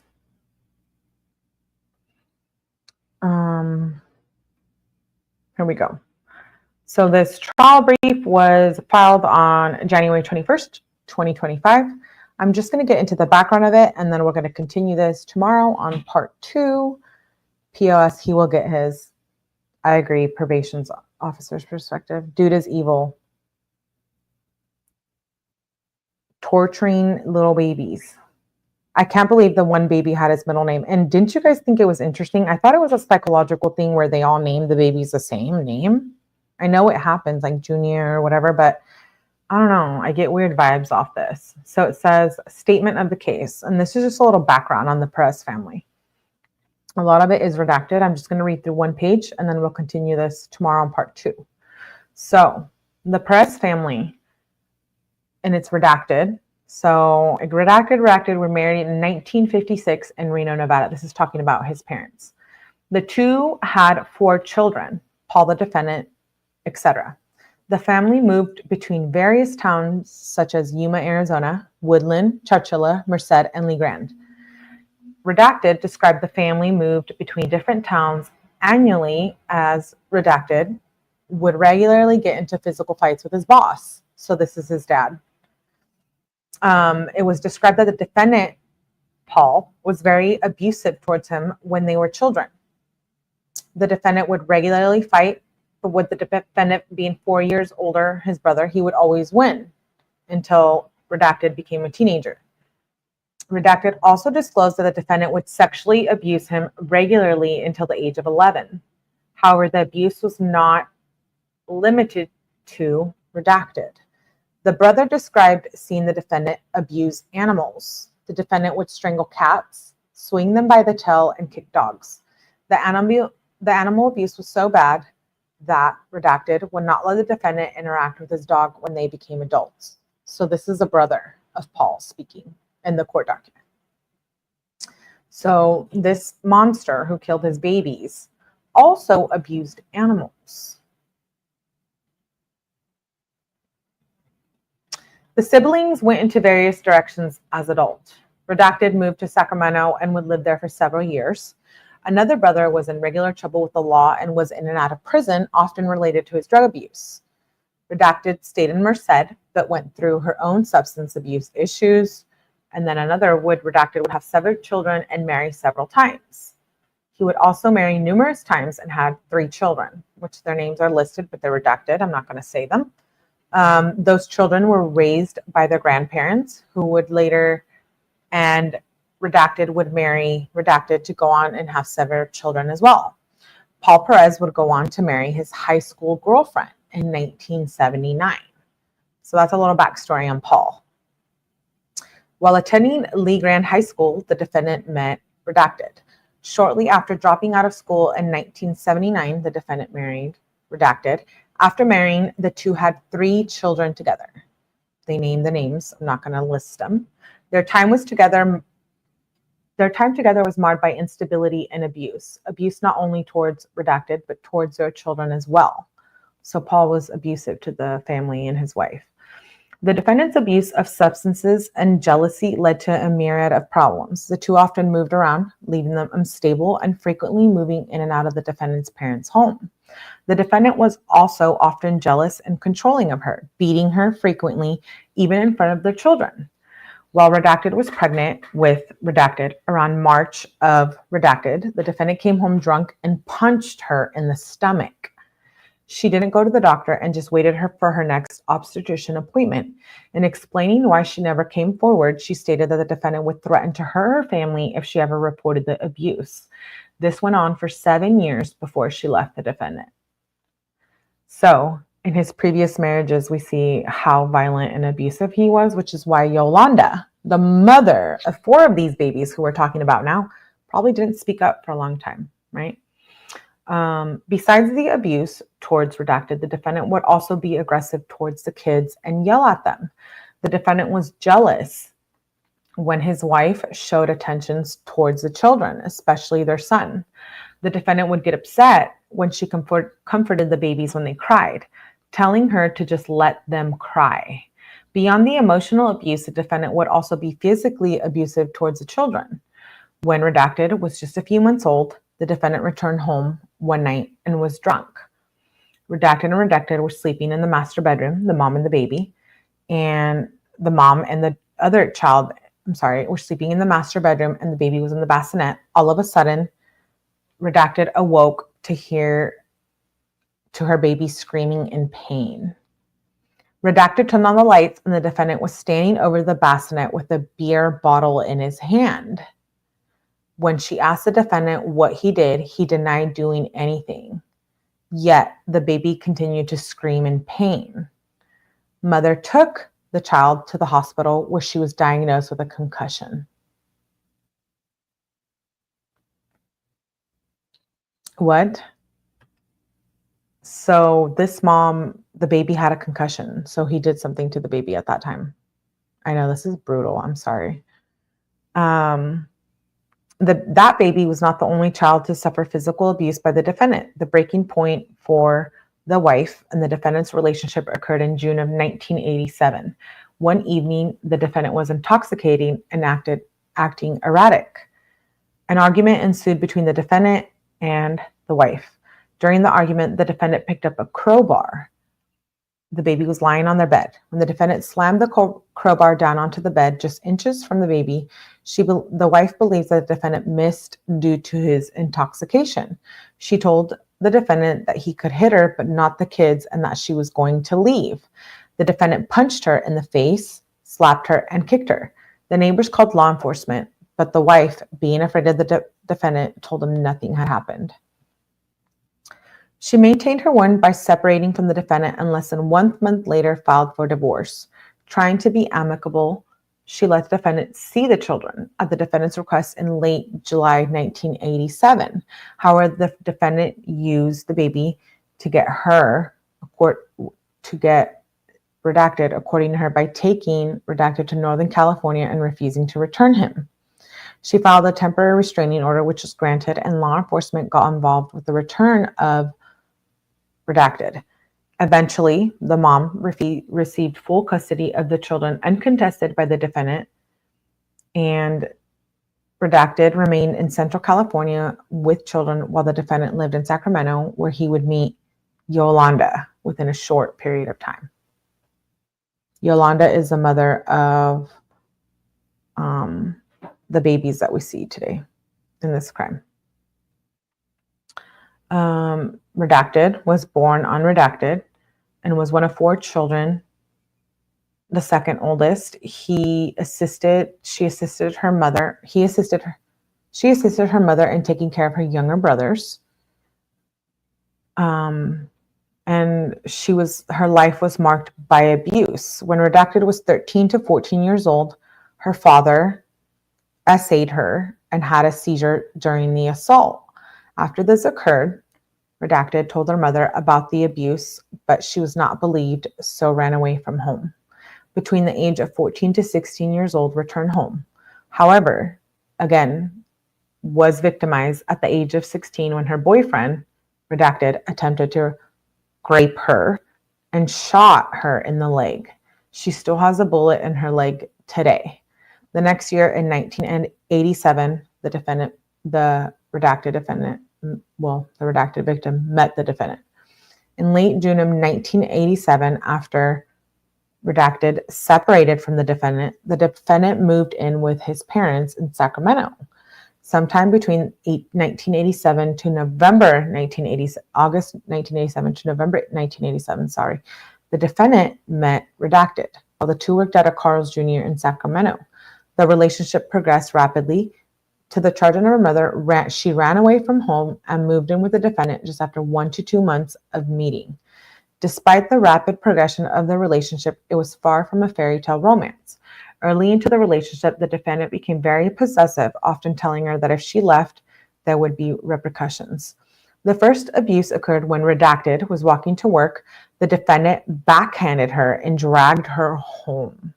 The defendant would continue to abuse her for the next 13 years along with their children. So all of this abuse, right? Like we see how he could torture the babies. Glitter says, how the hell could she not have believed her mother? What exactly? He's a psycho, but these chicks that get with him are also a little crazy. How did he get away with this for so long? It was a cold case for so long. It's horrifying. Redacted was unaware of the defendant's prior issues with children or his abuse of redacted. The defendant told redacted that he had left redacted after finding her in bed with his best friend, a constant theme the defendant would lie about in future to various people. Around August of 1989, that child became pregnant with the couple's first child. Any bliss would be short-lived. Defendant's incarceration for SA on December 15th, 1989, redacted was at a company Christmas party in Merced. The party was located just blocks away from where the defendant was living. A little after 9 p.m., Miss Redacted left the party. After Redacted was walking back to her car, she was grabbed from behind by the defendant. The defendant grabbed her breast and ripped a button from her blouse. The defendant began pushing Redacted towards an alley. When Miss Redacted resisted, the defendant finally pulled her by the hair and struck her. The defendant had also pulled on Miss Redacted's skirt. Fortunately, a couple across the street noticed the defendant assaulting Redacted and ran to help. The defendant fled but was chased down by another person and ultimately was arrested by law enforcement that evening. So he was assaulting women since 1989 and children. The defendant was charged in Merced County with the assault with the intent to commit SA, kidnapping, and false imprisonment. From the time of his arrest, the defendant remained in custody. While in jail, the defendant lied to Redacted about what had occurred, and the two married on January 3rd, 1990. A day after marrying Redacted on January 4th, 1990, the defendant entered a no contest plea. Ultimately, on February 14th, 1990, the defendant was sentenced to 2 years in state prison and was required to register as a sex offender, and this registration was a requirement for life. After the defendant's incarceration, Redacted moved to an apartment complex with Redacted. While the defendant was in state prison, Redacted was born. The defendant was not present for the majority of Redacted's infancy, and so he was not released from prison until January 14th of 1991. Redacted was approximately months old when the defendant was released from prison. Post-release. After the defendant's release, he made an honest attempt to do better. However, once the defendant began drinking alcohol and using drugs again, the problems restarted. What? I'm so pissed. What the heck? I'm going to play a clip for you guys. I think it's so good. Are you guys horrified? DA being domestic abuse, so I guess one and the same, yeah. 2 years, that's it. Oh my God, I know, for the first sex crime. I know. Let's play this clip. I really like this one. I feel like I got a lot of information from We there. spotted the FBI digging around in western Fresno County. Fox 26 News later learned that this was linked to a decades-old cold case involving the deaths of 5 babies. Reporter Sofia Lesios has been investigating the gruesome murders and is here to tell us why it took so long for law enforcement to make an arrest. In this case, 5 infants were killed between 1992 and 2001, and to this day, not all of their bodies have been found. And detectives say their father is accused of killing them. Many questions have surrounded this case, but one seems to be at the forefront. If this is true, how did he get away with this for so long? We do want to warn you, the details of the story might be disturbing for some viewers. Here's what I found out. Today, we are announcing charges against Paul Perez for the serial murder of 5 of his own children, all babies. That was back in January 2020, 13 years after a fisherman pulled an infant's body out of a waterway just east of the city of Woodland, near Sacramento. In my 40 years in law enforcement, I cannot think of a case more disturbing than this one. That baby, found in 2007, was less than 6 months old. He was found in a plastic container made to withstand the elements. His body, crushed by weight at the bottom of a slough. As you can imagine, having an unsolved death of a child in our files has haunted my agency for years. The Yolo County Sheriff's Office couldn't determine who that baby was or how it got there until October 2019. The infant was identified through DNA as Nikko Lee Perez by a DNA comparison, and it was known that the baby boy was born on November 8th, 1996 in Fresno, California. The discovery brought this cold case back to life. The science and power of DNA has shown that monsters and killers cannot hide forever any longer. The Yolo County Sheriff's Office also determined baby Nikko had other siblings with the same fate. 5 of Paul Allen Perez's 6 children were murdered, all born between 1992 and 2001. Detectives say the kids were killed by means of lying in wait and through torture. This case revealed unspeakable evil, and these facts ignited a resolve in the hearts of all involved to bring justice to the vulnerable and innocent victims of this case. Horrified, unbelievable. I've been with parents of murdered children for 30 years, and I have heard many stories of murder and what happened and listened to many people cry, but this one is something I can't even understand. It's probably one of the worst ones I have ever heard of. Many have questions. Why wasn't this reported earlier, and why wasn't an investigation done from day one? And where was the mother in all of this? According to documents from Yolo County Superior Court, Yolanda Perez is the mother of at least 4 of the babies killed. The Davis Enterprise reported Yolanda Perez was interviewed multiple times by detectives, and she confessed to witnessing the infant's abuse and disappearances, but she never reported it because she was scared. You're so afraid of someone, so afraid that, if you tell on him, he's gonna hurt you, then she could have kept quiet for all those years. Yolo County District Attorney's Office later charged Yolanda Perez with 4 counts of murder and child endangerment. She pled guilty to child endangerment in September 2022. She is not behind bars and is still waiting for her sentencing. And I really do feel for the mother and what she's going to have to go through, in the next couple years to we feel for the mother? This taken care of. I feel for the sister if she has to testify.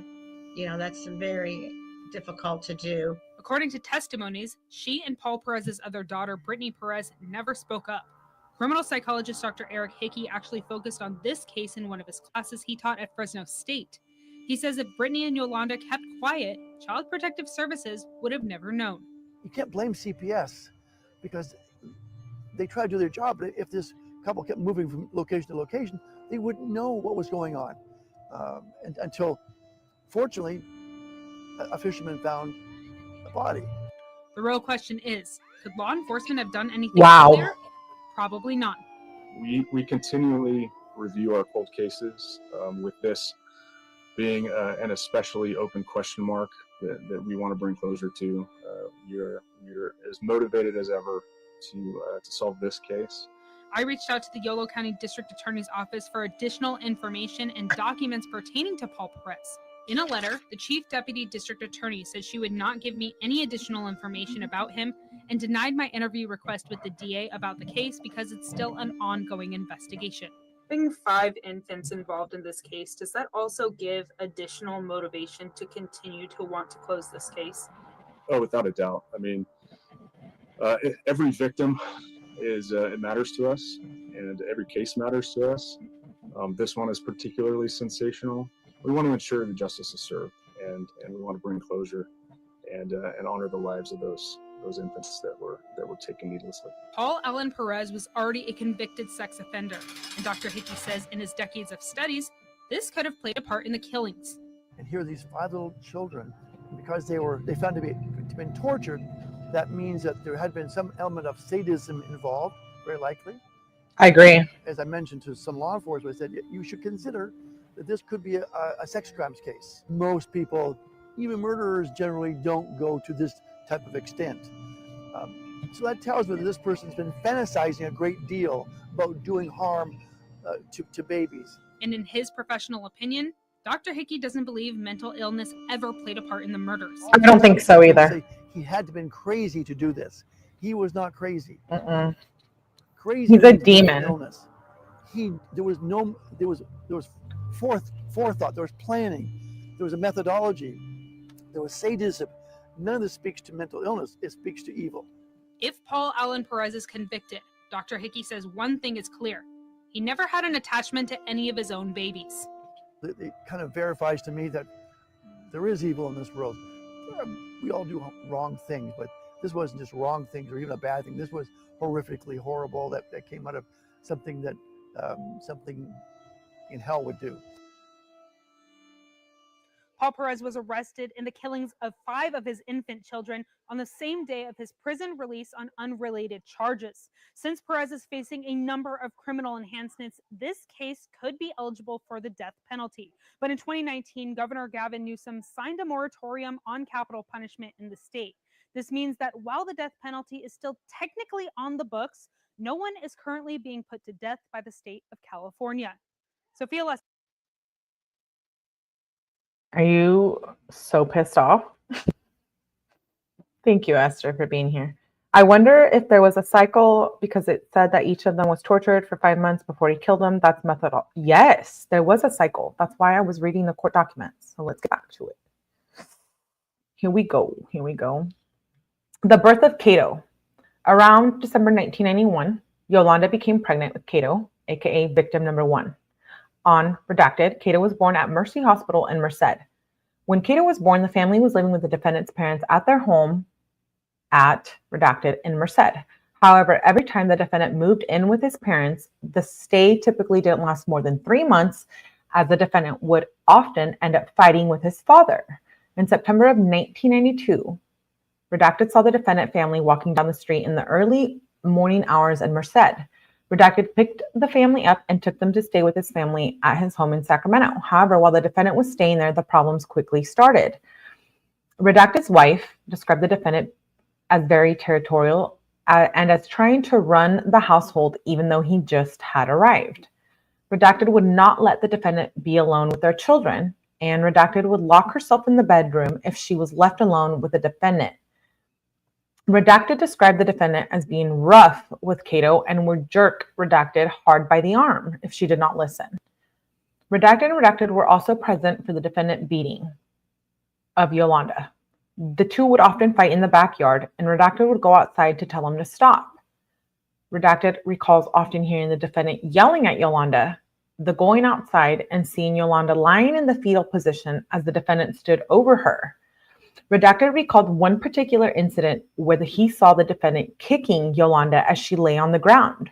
When Redacted and his friend, Redacted, intervened, the defendant threatened them with a knife. While staying in the house, Redacted noticed the family dynamics as well. Yolanda would be sweet towards Redacted, while the defendant would be stern and would often yell at Redacted to shut up and stop crying. On October 20th, 1992, Yolanda went to work at Burger King, leaving Kato and Redacted home with the defendant, the redacted person being Brittany, their other daughter, home with the defendant during the day until she returned home that evening. On the evening of October 20th, 1992, Frank kept hearing Kato cry from behind the guest's bedroom door. Redacted knocked on the door and asked if Kato was okay and offered to take him. The defendant insisted that he keep Kato. This happened multiple times throughout the night. While Kato cried on his stomach, the defendant smacked Kato back to back to get Kato to stop.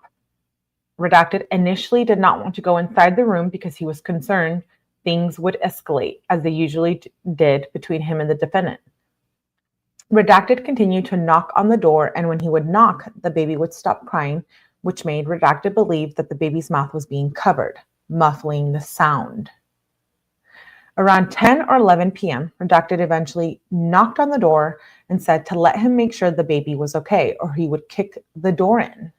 Yolanda answered the door and had Kato in her arms. Redacted told the defendant that if he heard the baby cry again, he is going to call the cops. After that, Redacted did not hear Kato cry again. On the morning of October 21st, around 5 a.m., the defendant woke up Yolanda and told her that Kato was not breathing. Kato was on his stomach and his nose looked crunched. Kato appeared blue. Redacted were startled awake by the defendant knocking on the bedroom door. The defendant stated that the baby was not breathing. He rushed into the bedroom where Yolanda was just crying and screaming. Redacted yelled at her to call 911. Redacted and Redacted both noticed that the baby had fingerprint-shaped bruises on Kato's body.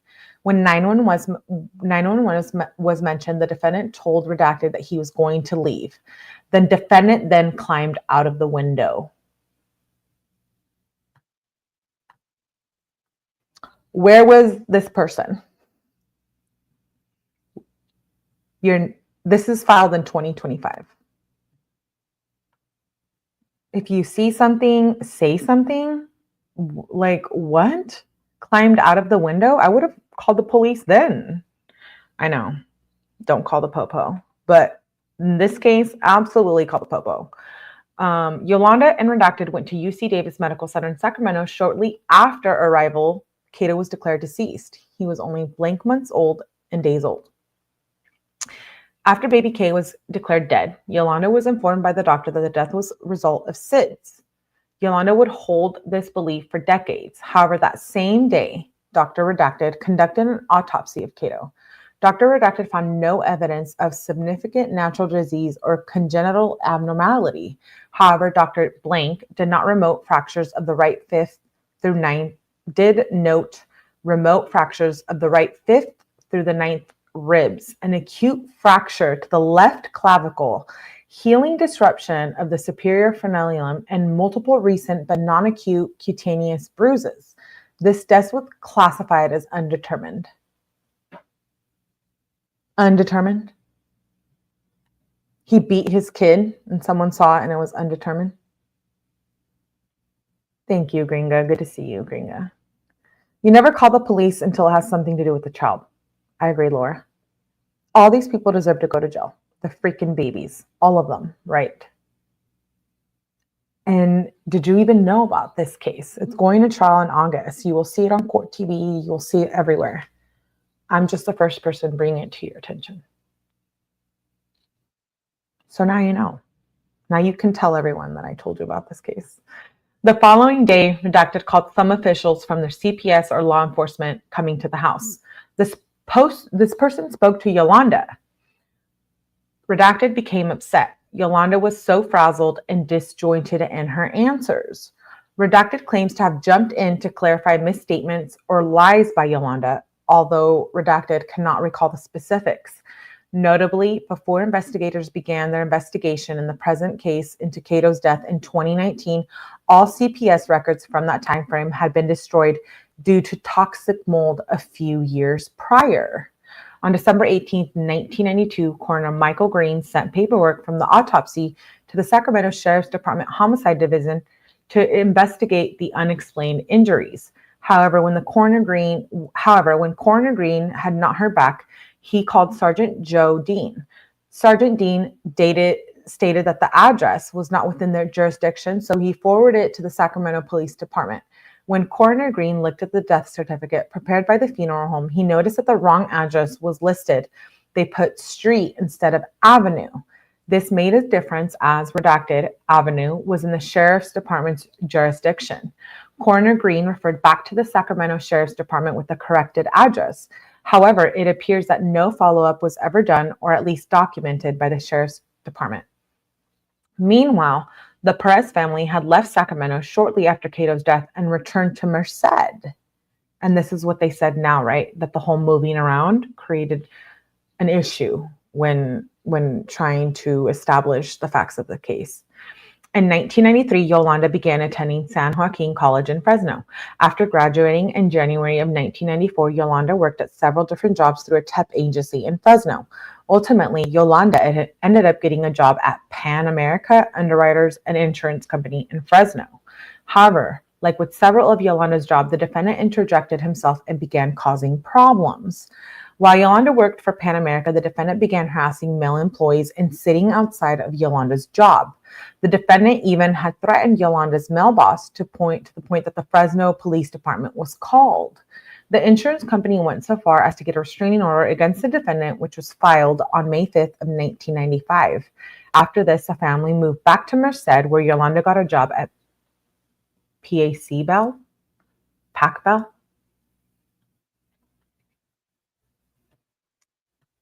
So Yolanda knew. Wait, fast forward. Yolanda knew. And she was scared, if not for so long. I'm sorry. She should be locked up for life as well. Sorry, Yolanda. Sorry. It was very hard to get these documents. And I feel like it was very difficult to get these documents because it's going to trial, right? And we don't want to misconstrue opinions about the victims. But Yolanda girl, where you at? Because I have questions. I think you're guilty. So hopefully this live doesn't shake my head. Right. It's really tough case. I think we all need a group hug. I agree. Yolanda could have worked in peace if she had just told someone that he was killing her babies. Hello. I don't know. The birth of Mayka. Sometimes, which is another baby where her remains have not been found. Sometime around February 1995, Yolanda became pregnant with the couple's third child. Unredacted, Mayka Allen Perez was born at Mercy Hospital in Merced. At the time, the family was living at Redacted in Merced. However, Mayka would be killed by the defendant only weeks of life. So the little girl, Mayka, was killed after only weeks of life. What is going on here? A cold case, the mom knew, people saw it, people didn't report it, it went on for so long. What the hell? What the hell? I'm confused. Well, the exact date of Mayka's death is unknown. Sometime in December of 1995 or January of 1996, the defendant killed Mayka. The day of the murder, Yolanda had been at work. When she returned home, the family went to a liquor store, buying liquors. In the car, Yolanda noticed that Mayka was blowing bubbles from her mouth while she slept. Yolanda touched Mayka and felt that she was still warm. When they returned, Yolanda tried to put Mayka to bed and Mayka began to cry. After a while, the defendant grabbed Mayka from Yolanda and shook her. The defendant then retreated into the bedroom and Mayka and prevented Yolanda from entering. Wait, I read these, but like, what? It's almost like reading them on live is a whole different thing.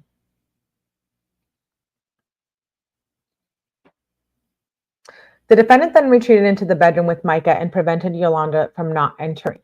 Not wanting to alarm Brittany, Yolanda laid with Brittany on a mattress in the living room, since it was only a one-bedroom apartment. At some point after the defendant exited the room, lay next to Yolanda and told her that Mayka was gone. The defendant covered Yolanda's mouth to prevent her from making any noise. The following morning, Yolanda went to work. When she returned, the defendant had placed Mayka in a dresser drawer and covered her in cement. The defendant placed the drawer in a large green trash can. What?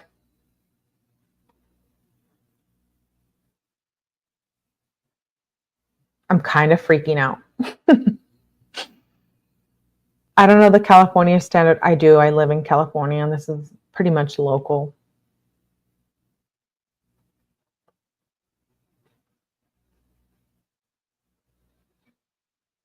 I don't get it. I don't get it. All this abuse. I just can't comprehend it.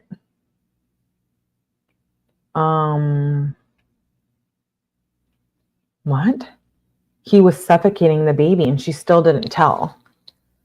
With 5 babies and you're still not going to report that? She pled guilty, which I can appreciate, but I think Yolanda has a lot to say at trial, right? She's going to have a lot to say.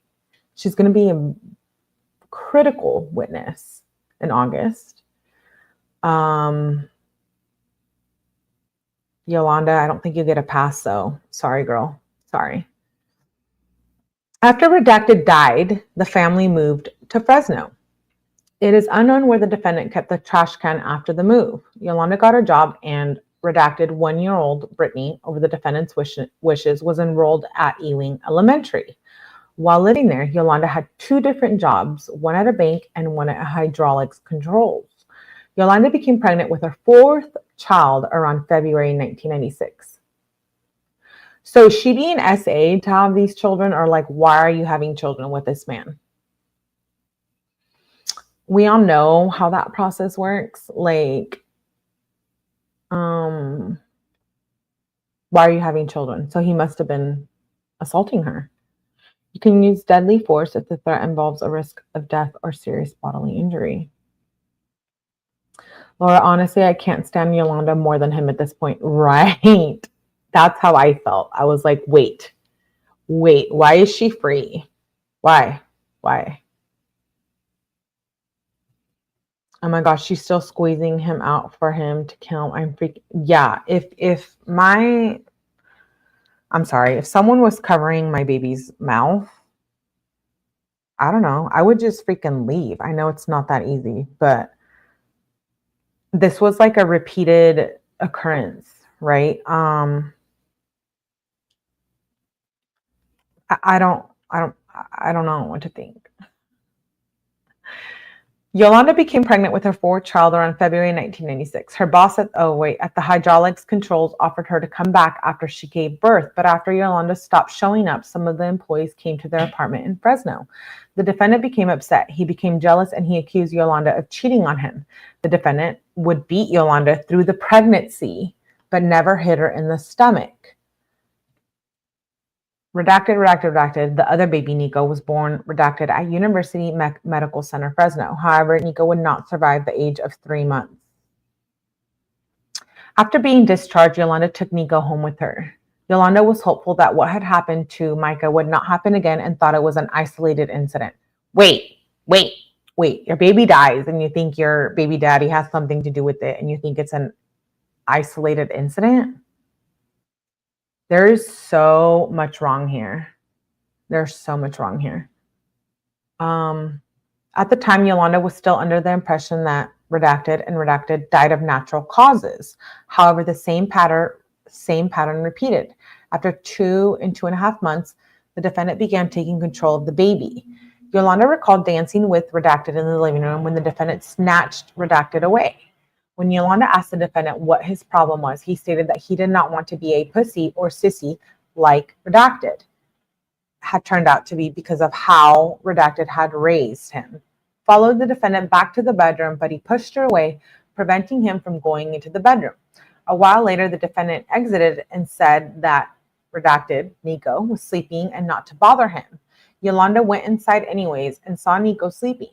After this point, the defendant began controlling when Yolanda could see Nikko. The defendant appeared to be feeding and changing Nikko while he was isolated in the room. Whenever Yolanda asked to see the baby, the defendant would begin raising his voice towards her, a sign which Yolanda recognized as a sign of imminent beating. So she would be quiet. Wait, so she was that scared of him. I can understand that. But 5 children? I mean, shit. I personally put up with Major DB during my first pregnancy. Once the baby was born, I bolted for me and my baby's lives. I understand women deal with all kinds of stuff, but I mean 6 babies. She could have left, had abortions, run away with the kids, stashed one of the babies, anything. 6 babies. 6 and 3, their remains haven't been found. So their little bodies are buried somewhere. They found one in the river, in the slough, buried for years and years, so badly decomposed. So we can only imagine where 3 of the other children were. If you missed that part of the live, I introduced it at the beginning in the PowerPoint.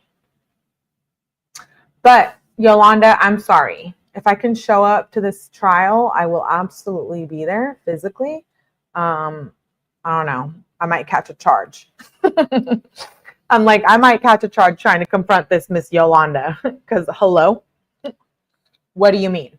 What's going on? You can like leave, run away. I don't know. Family, 5 kids. That to me is like participating. I'm sorry, that's my opinion. This is commentary only. I'm not a professional. I'm just up here bringing you the crime. But I believe something is wrong with this picture. And I hope that we hear about this at the trial. I'm completely horrified over here. And no one talks about this case. It's been going on for so long, and I'm the first person on YouTube other than news reporters to cover this case.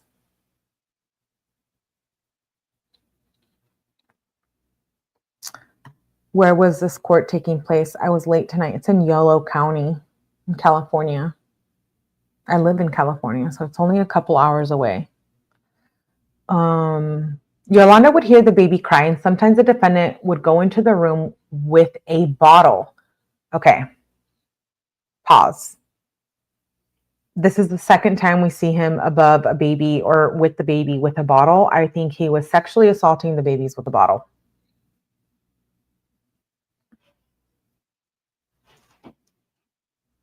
Are you horrified? I know. I know most people wouldn't like to listen to this stuff, but it's very much real life. This is a local case. Like, this is real. Cold cases, abuse, children. I know it's hard. It's hard to fathom. I'm not surprised that people are like blown away by this. Yolanda would hear the baby cry, and sometimes the defendant would go into the room with a bottle. Other times the defendant would tell Nikko to shut up. Yolanda described the cry as an unusual cry, one that she likened to a dog being kicked. What?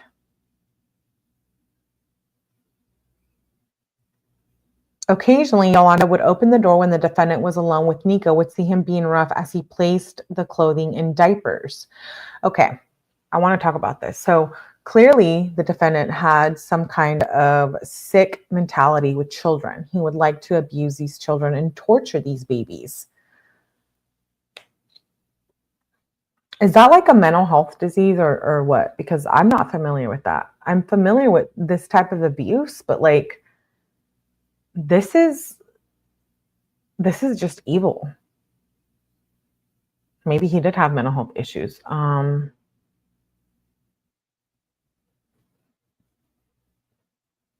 have no words. I'm as shook as you are. And talking to the district attorney, I'm blown away. I didn't know what I had come up across. Occasionally, Yolanda would open the door when the defendant was alone with Nikko and would see him being rough as he plays the clothing in diapers. The defendant would wrap Nikko in his baby blanket and then aggressively roll Nikko out of the blanket, causing the baby to tumble. During the same time frame, Yolanda noticed that the defendant was using methamphetamine and would be sleeping in the bedroom with baby Nikko. So these babies, at only a few months old,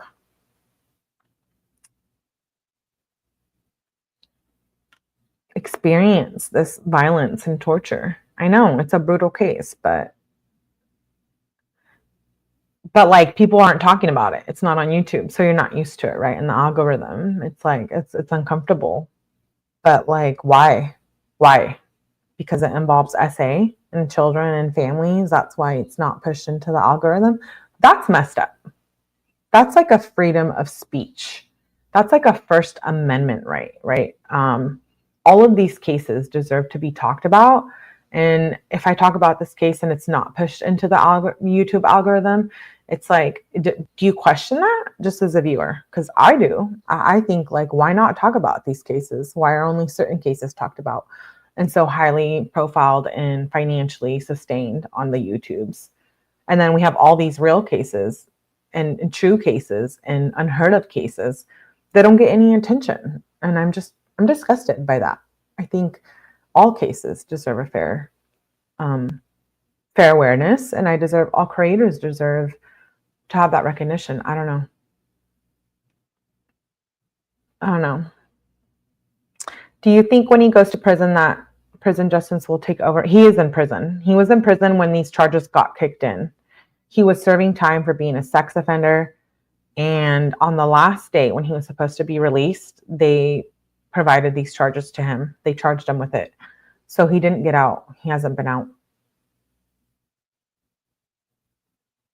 Maybe he should mail his case file when he gets sent. Well, I hopefully feel like justice in the incarceration world will take care of this. I feel like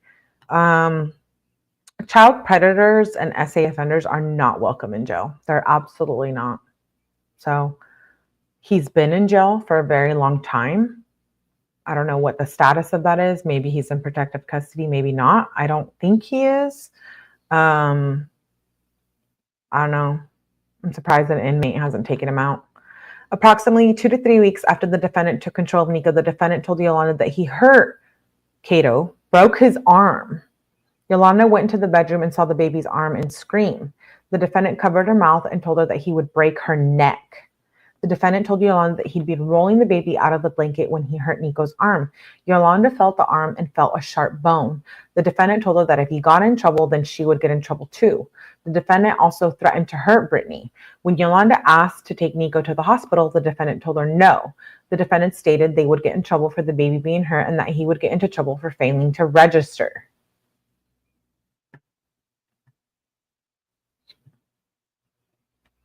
Within the next 2 days, Nikko died. Yolanda recalled the baby crying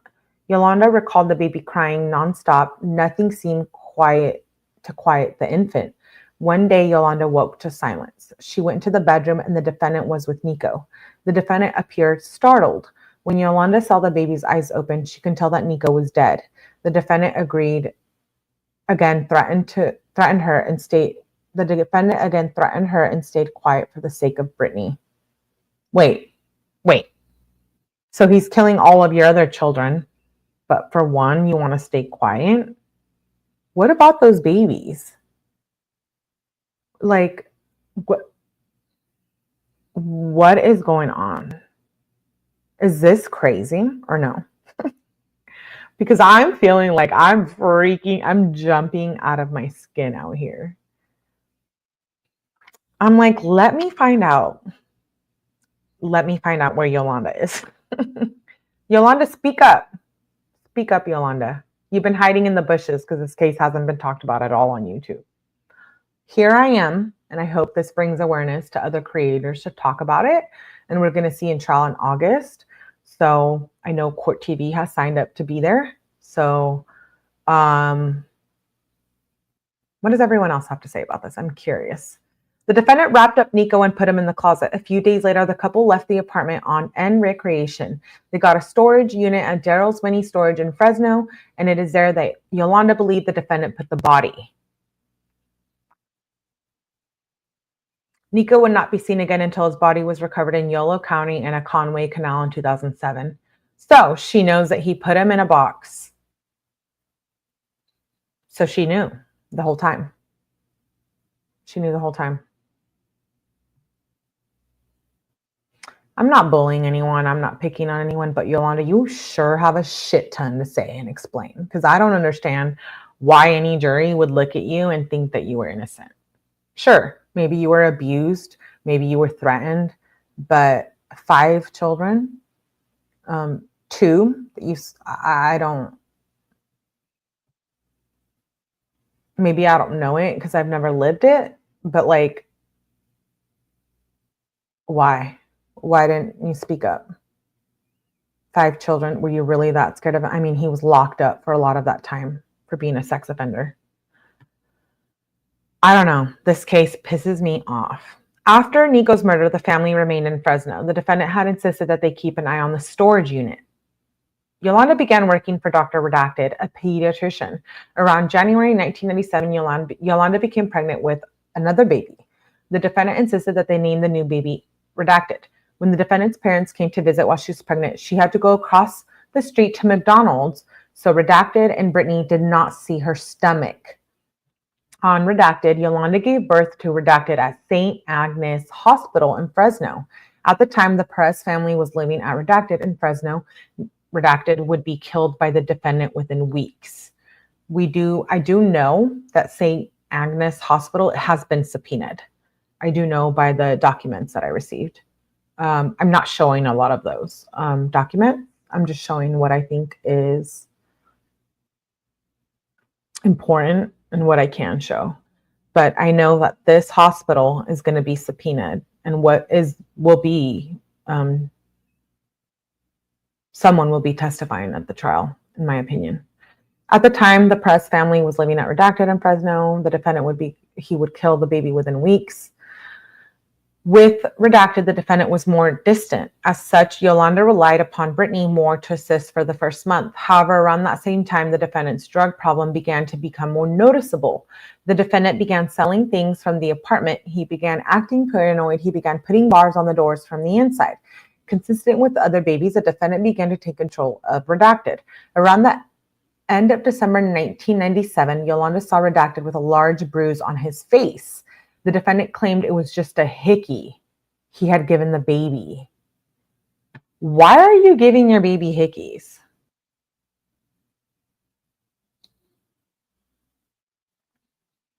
She will probably walk for her testimony against him. You're right, Linda. Or I'm sorry, Laura, not Linda. I saw Laura and Lily at the same time. Laura, you're right. I think she's free right now, awaiting his trial. Oh, Yolanda, Yolanda, Yolanda. Melly does not think you're innocent in this case. I'm sorry. This is just commentary, opinion. Yeah, I'm not buying this shit. I'm not buying it. Quick disclaimer, copyright. I'm just here for entertainment purposes, and we're back. He had given the baby a hickey. The next day, the defendant began selling blanks things, including baby formula. Yolanda asked him what he was doing, and the defendant told her to be quiet. Yolanda went into the bedroom and checked the closet. The baby was dead. The defendant had placed the baby body in a bucket. The entire family then drove over to the storage unit. So then she knew.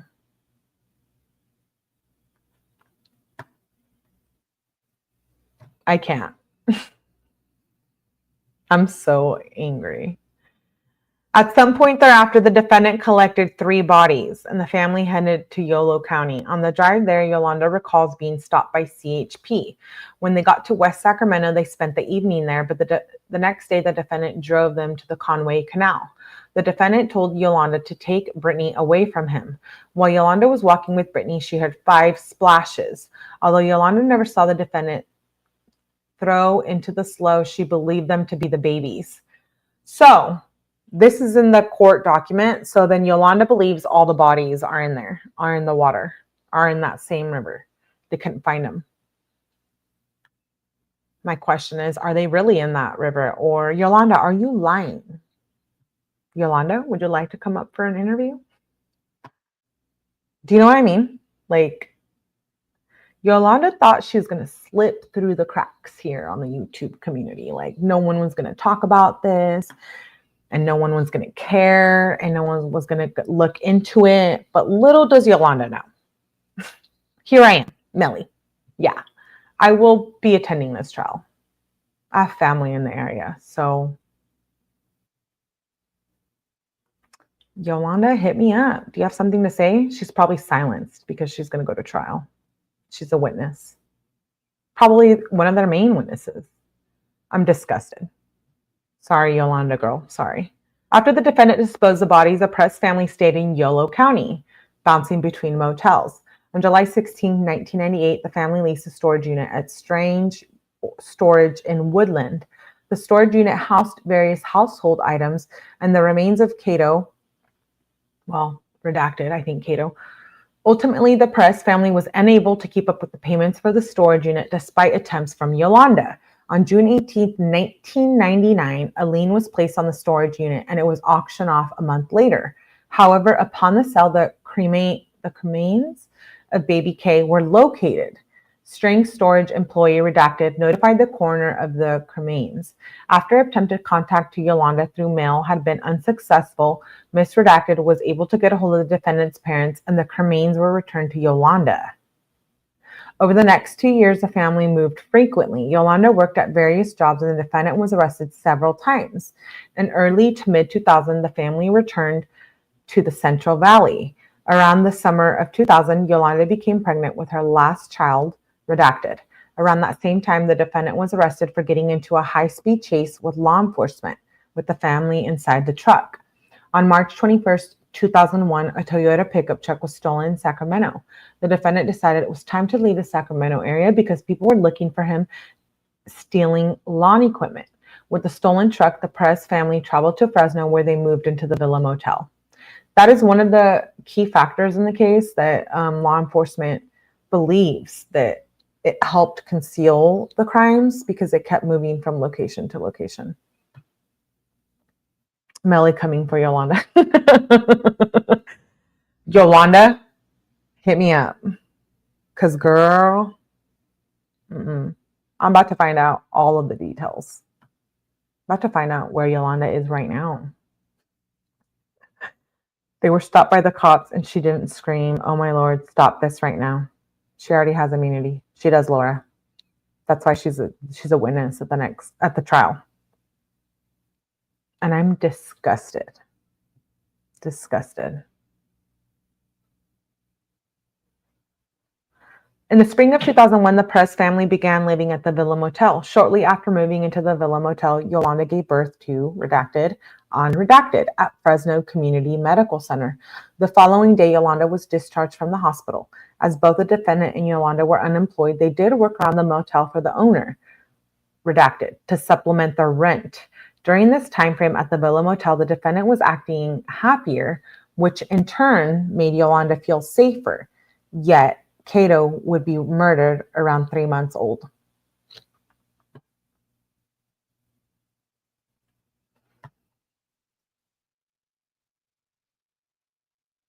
I'm just like,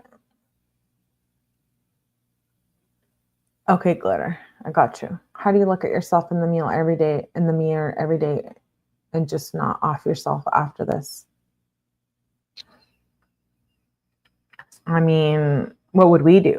I don't have any kids, so I can't really relate on that stance, but I feel like if you saw your baby daddy suffocating, beating, essaying your baby with a bottle, and you were that scared of him, but would you still run and try to get some help? I don't know. What would you do?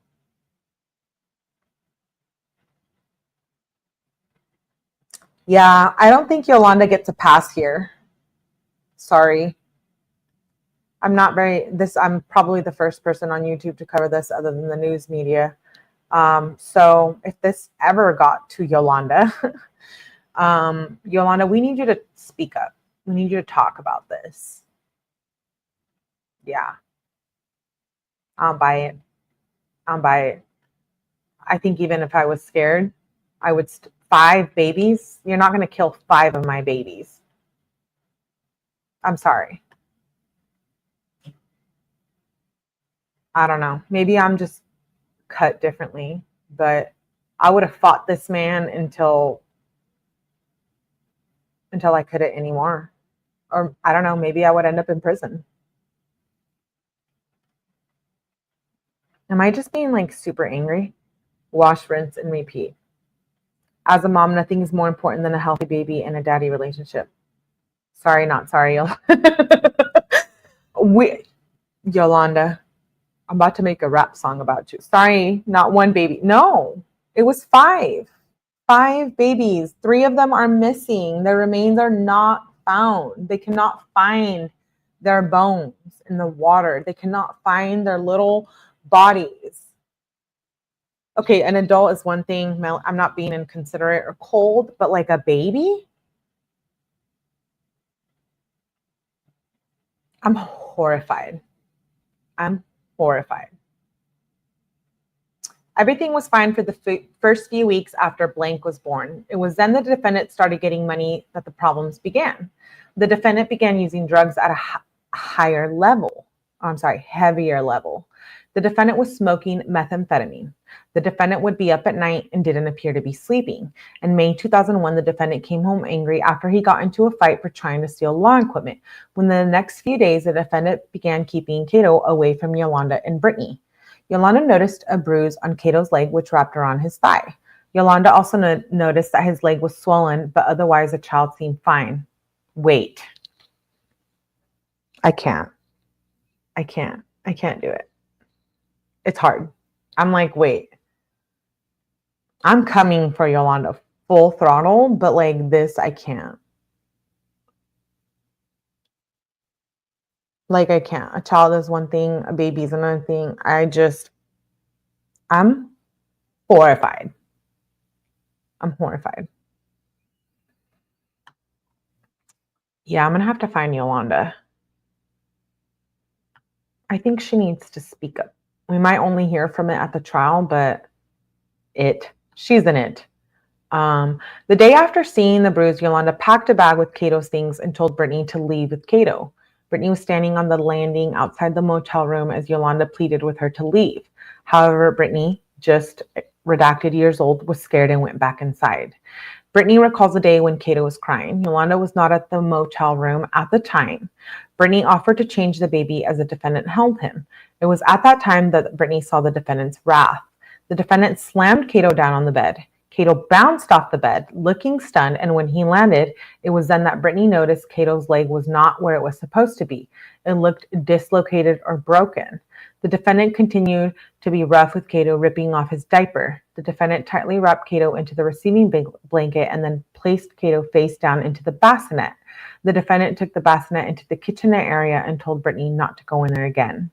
A day or two later, Brittany snuck into the kitchenette area where she saw Kato, and he was dead. Kato was wrapped tightly in the receiving blanket and had bluish skin with white eyes. Later that day, Yolanda confronted the defendant about killing Kato. The defendant told her to shut up, and the two began pushing one another. The defendant grabbed a wrench and raised it up to hit Yolanda. Brittany jumped in and stopped him. Brittany ran to the bed. The defendant got on top of her and called her a stupid little bee. Yolanda intervened to prevent him from hurting Brittany, and he responded by punching Yolanda. Eventually, the defendant and Yolanda took Kato's body and drove him towards the orchards just west of the motel.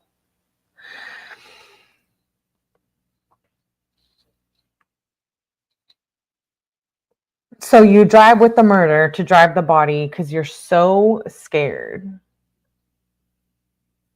We see true crime all the time. We saw Sidney Powell stab her mother to death in the kitchen, in their bedroom. I don't condone any violence, but Yolanda, why don't you just stab this man? I'm confused. What is going on? Were you on methamphetamines as well? Like, I'm questioning it. I'm being harsh. I am being harsh. Yeah, I will be harsh. Absolutely. I think this is disgusting. I think this is horrifying. I could see why this case is not allowed on YouTube or people haven't covered it. I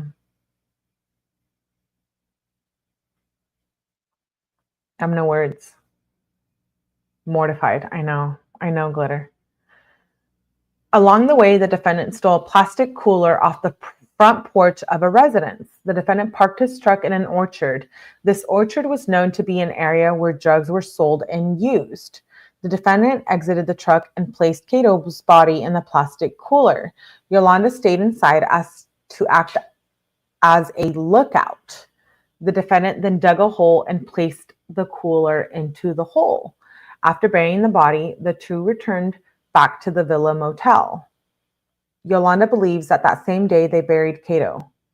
The family left the Villa Motel and headed south towards Bakersfield.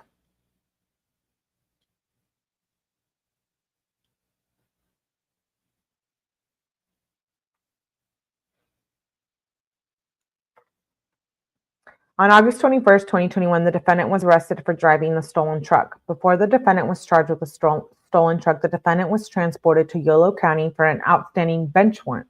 After pleading a felony violation of Penal Code Section 290, failure to register, the defendant was transported back to Kern County, where he received a 32-month state prison sentence. The defendant was sent to 𝗷EIටිG State Prison.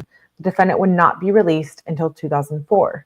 After the defendant was arrested in 2001, Brittany and Yolanda found relative stability.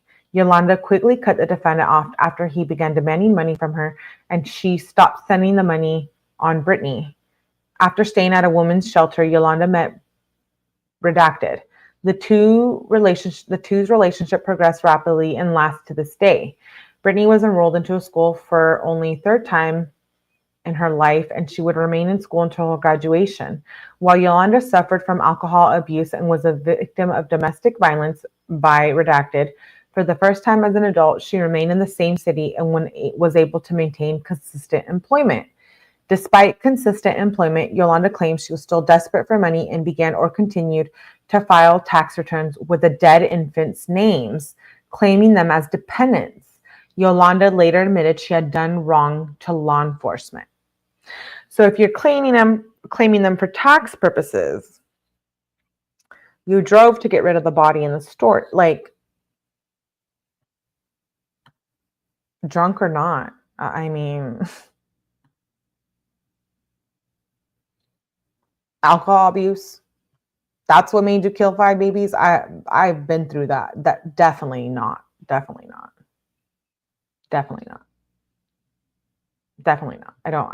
I think Yolanda is sick in the head, if you know what I mean.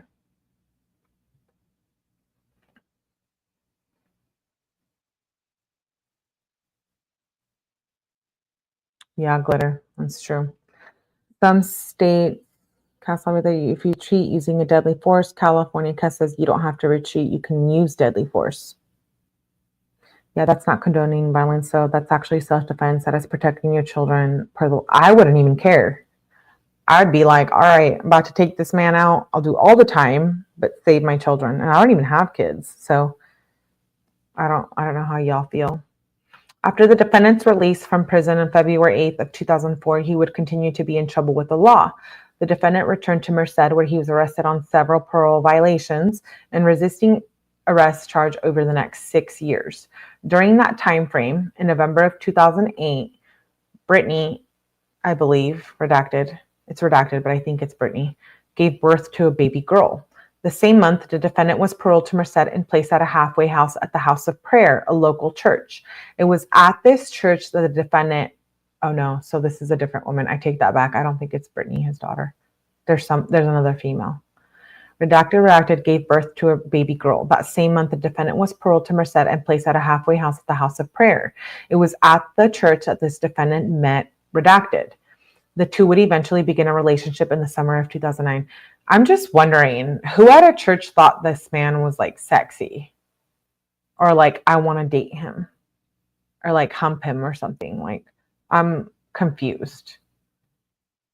Do you see the man on the screen?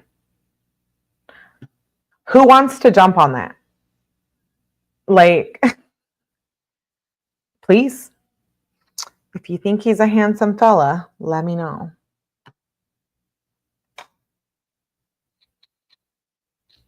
At a church, this is what you look at and think, what do you think? What a handsome man. I just want to jump his bones. Can someone like explain this? Because I'm freaking out over here. It's my own life. No one's ever heard about this case, but here I am freaking out. Troll vibe. Who? Him?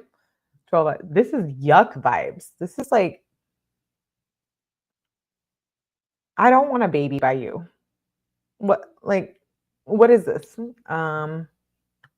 It was at this church that the defendant, okay, yeah, I already read that. The two eventually began a relationship in the summer of 2009. Although the relationship was only a brief 4 weeks, it was tumultuous with repeated physical abuse and manipulation by the defendant. The defendant instilled fear in her by telling her lies such as he was undercover officer, had FBI connections, and was a former Marine commando and was a boxer.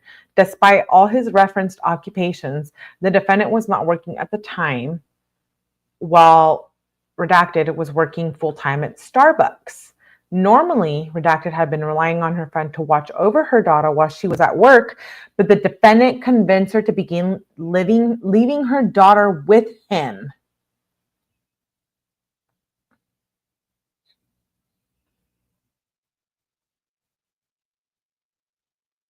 So he was a predator among infants from the beginning. We saw the sexual abuse claims.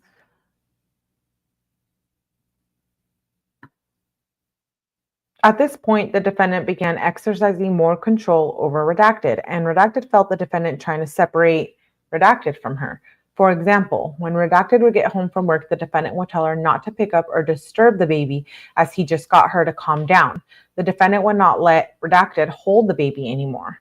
Redacted felt that the defendant did not want her to give attention to the baby. At one point, the defendant took the baby away from her because she wanted to break up with him. On another occasion, the defendant locked himself inside the room with the baby and refused to answer the door. The defendant claimed he was asleep despite her repeated phone calls and banging on the door.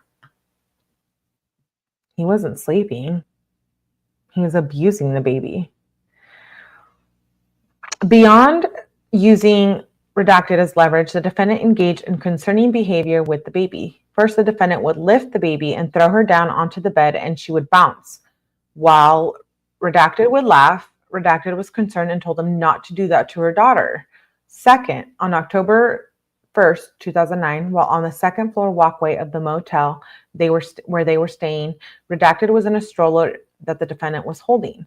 The two had been arguing, and Redacted began screaming for help. Holding the stroller, the defendant threatened to throw the stroller off the balcony. When Redacted reached for the stroller, the defendant yanked it away. After this, Redacted calmed down and complied with the defendant out of concern of the defendant to throw the baby off the balcony if she continued to yell. A monster. Okay, Yolanda and this girl. All right, I feel it. Okay, I can give you that much, that you were scared. Again, why did you want to hump this man at the church? Makes me want to, yes, I'll say.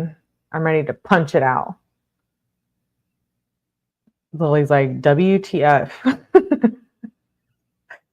The defendant also abused Redacted physically and would often threaten her. The defendant would beat her, strangle her, and essay her. The defendant was especially abusive when intoxicated. The defendant would threaten that he would beat her up if she ever left him, and would also beat up the next guy whom she dated. Lending support for these threats, the defendant would often discuss how he killed his former wife and her boyfriends after seeing she was cheating on him, and how he had killed people who angered him. The defendant would often talk about killing. The defendant gave various accounts of how he ended up as a registered sex offender, but would talk about how he would like to torture that victim painfully, slowly, and then kill her. On a number of occasions, the defendant beat Redacted. He twisted her arm like he was trying to break it, and this is an attempt to prevent her from calling police. Notably, on one occasion, the defendant ripped the phone cord out of the wall to prevent her from calling for help.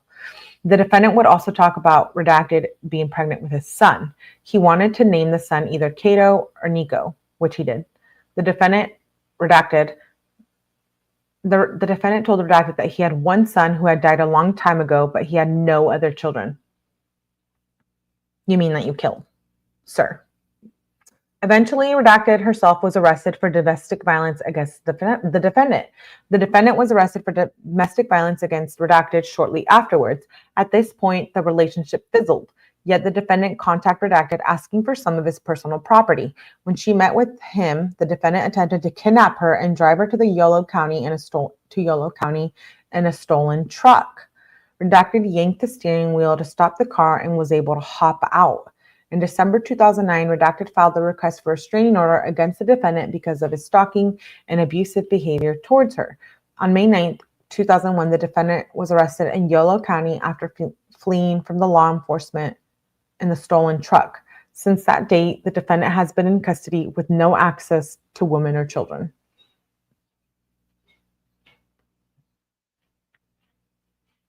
Back in March 2007, the defendant was on parole in Merced, and Yolanda was living in Bakersfield with Redacted. On March 29th, 2007, Redacted was on a break between work calls and decided to go bow fishing at the Conway Canal.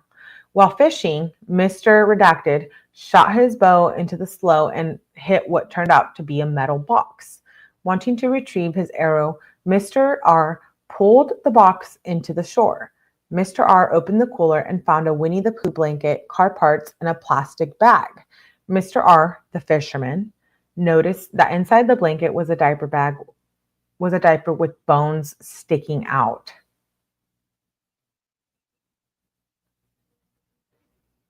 These remains would be later be found as Nikko, the first baby that was found. Mr. R immediately called the Yolo County Sheriff's Office to report what he found, and numerous deputies arrived on the scene to begin an investigation. The bones from the infant were later transported to the Department of Justice for DNA testing to ascertain the identity of the victim. Also, the bones were examined by anthropologists at Chico State University. The investigation. In 2007, when the bones were initially sent to DOJ for analysis, DOJ was only able to get a partial DNA profile which identified the remains as a male. While the investigation continued, it stalled as there were limitations at the time on the DNA analysis. And we heard in the press conference that that's why it took so long, right?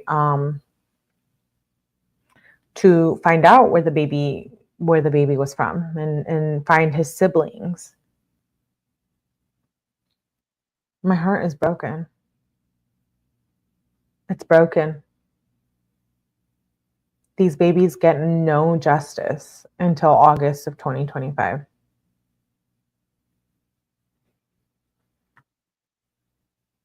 To be tortured at 3 months old? I can't. When my ex told me stuff like that, I thought it was just a scare tactic. And then years later, DNA proved his guilt. But that was one, not 5 or 6 babies.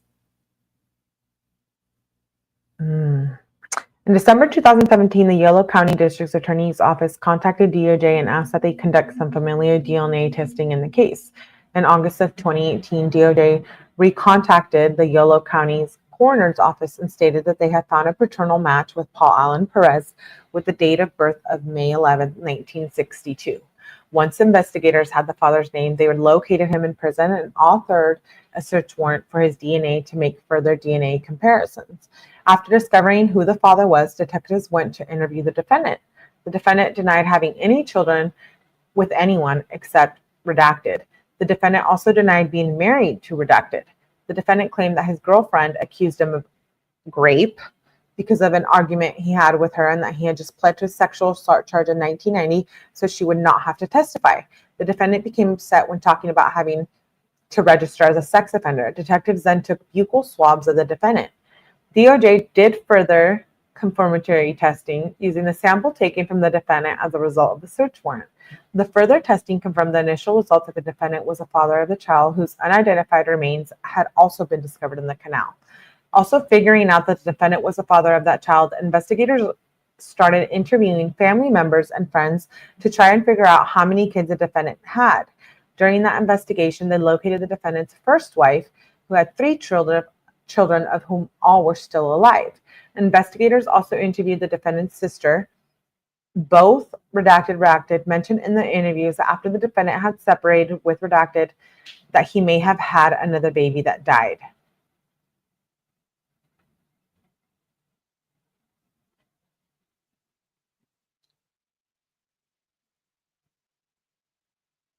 This lady should have protected her children. This guy is a monster. His wife might not be much. I don't think any of them are much better. I know that they were victims of domestic violence and rape and all of the above. I'm sorry. I can't. After getting the name of the infant's father, the Yolo County Coroner's Office, with the help of the Chief Deputy Registrar, began searching through statewide records to locate any birth records by using the defendant's information as well as wife. Based on those searches, they were able to find birth records for 6 children between Paul Perez and Yolanda. We named them all at the beginning of the live, if you missed it. After searching, the only record of death or coroner's records that were found were for Kato back in 1992. The coroner's record was found at the Sacramento Coroner's Office, and they had indicated that someone had called about the same report approximately 1 year prior when the remains of another Kato were found in the storage facility, and Yolo County Coroner's Office was trying to locate the next of kin. The remains of Kato were returned to his mother, Yolanda. Why? Detective Leonard contacted Redacted with Strang Storage and found out there were more items from the storage unit still in the possession of Strang. Investigators collected those items, which included personal documents from both Yolanda and the defendant. Why does she deserve her baby's remains?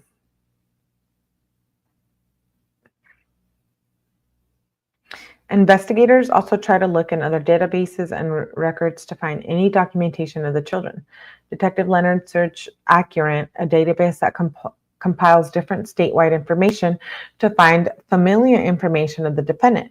Detective Leonard was not able to find any information about the children in that system.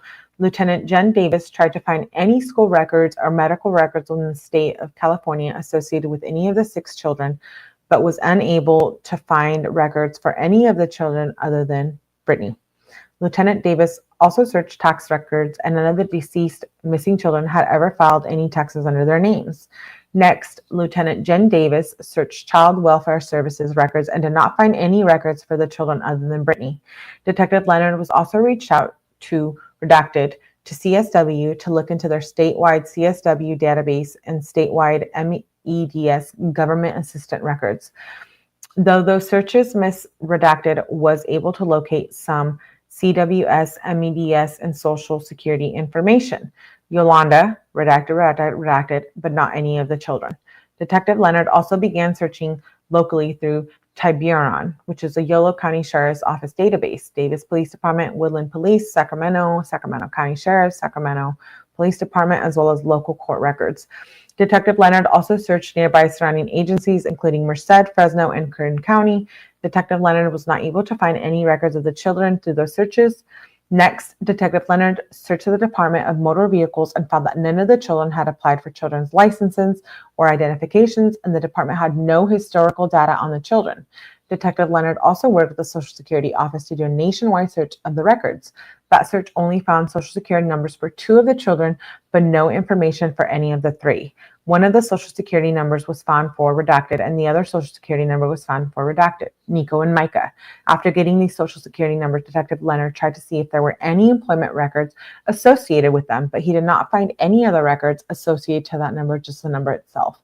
So the babies were born, and it seems like they weren't even registered, but the local hospital had to have my register them, which is why they're being subpoenaed. But they were like non-existent from the beginning, right? These babies. I'm horrified.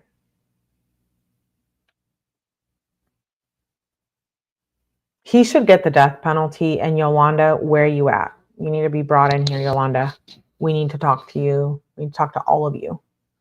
Trial in August. You heard it here first. No one on YouTube has talked about this case except me. So if anyone does, you better tell him. You heard it here first, and don't play. Don't play, because Melly's coming for you. Hello, Mo. Good to see you. Good to see you, my love. I think she should get a lesser sentence, but I don't think she should walk away completely. Yeah, I think she should be charged. I agree, Glitter. I don't think she should get the death penalty, but I think she should definitely be held responsible.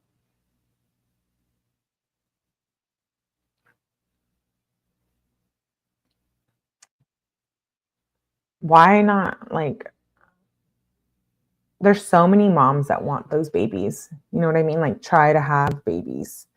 Have issues with getting pregnant, and some people lose those babies, miscarriages, etc. And like, you think like 5 of these babies just were tortured and thrown into a river and into a storage unit, and no one knew about it until now. I mean, who was going to be talking about this case unless you saw it on like court TV? No one. We haven't seen it thus far in the last 10 years. So it wasn't going to just pop out of nowhere now until here I am talking about it. And I hope that all of these babies get justice. Where is Vinny on this case? I'm going to have to email him and be like, hello, sir, at court TV. Let's continue. Both Lieutenant Jen Davis and Detective Leonard also ran searches through statewide police record databases as well as national law enforcement databases. Neither were able to find any records of the 5 deceased missing children in any of those searches. In addition, Detective Leonard searched the records of the Department of Corrections and Rehabilitation, which contained communication records through 𝗟𝗃, a service that allows people to communicate and provide funds to incarcerated individuals. Finally, Detective Leonard conducted social media searches for all children and found no information for any of the deceased missing children. The only child that Detective Leonard was able to find any social media presence was Brittany, the only surviving child of Paul. And shout out to Detective Leonard. I'm going to see if I can reach out to him. Detective Leonard, we like you here. Please, Detective Leonard. Melly likes you. We like you. Come to the Mellyverse, please. What a good man to do a job so well done and continue to investigate for the lives of these babies. Later in 2019, Yolo County Coroner's Office contacted DOJ in regarding to using heel stick blood test cards collected from newborn in the United States cards to identify remains. The Yolo County Coroner's Office got in touch with Redacted with the California Department of Public Health. Yolo County then requested PKU cards starting with the child born closest in time to when the infant remains were found. So the DNA that they found was because of the heel stick blood test collected from newborns in the United States. Do they still do that? And that's amazing.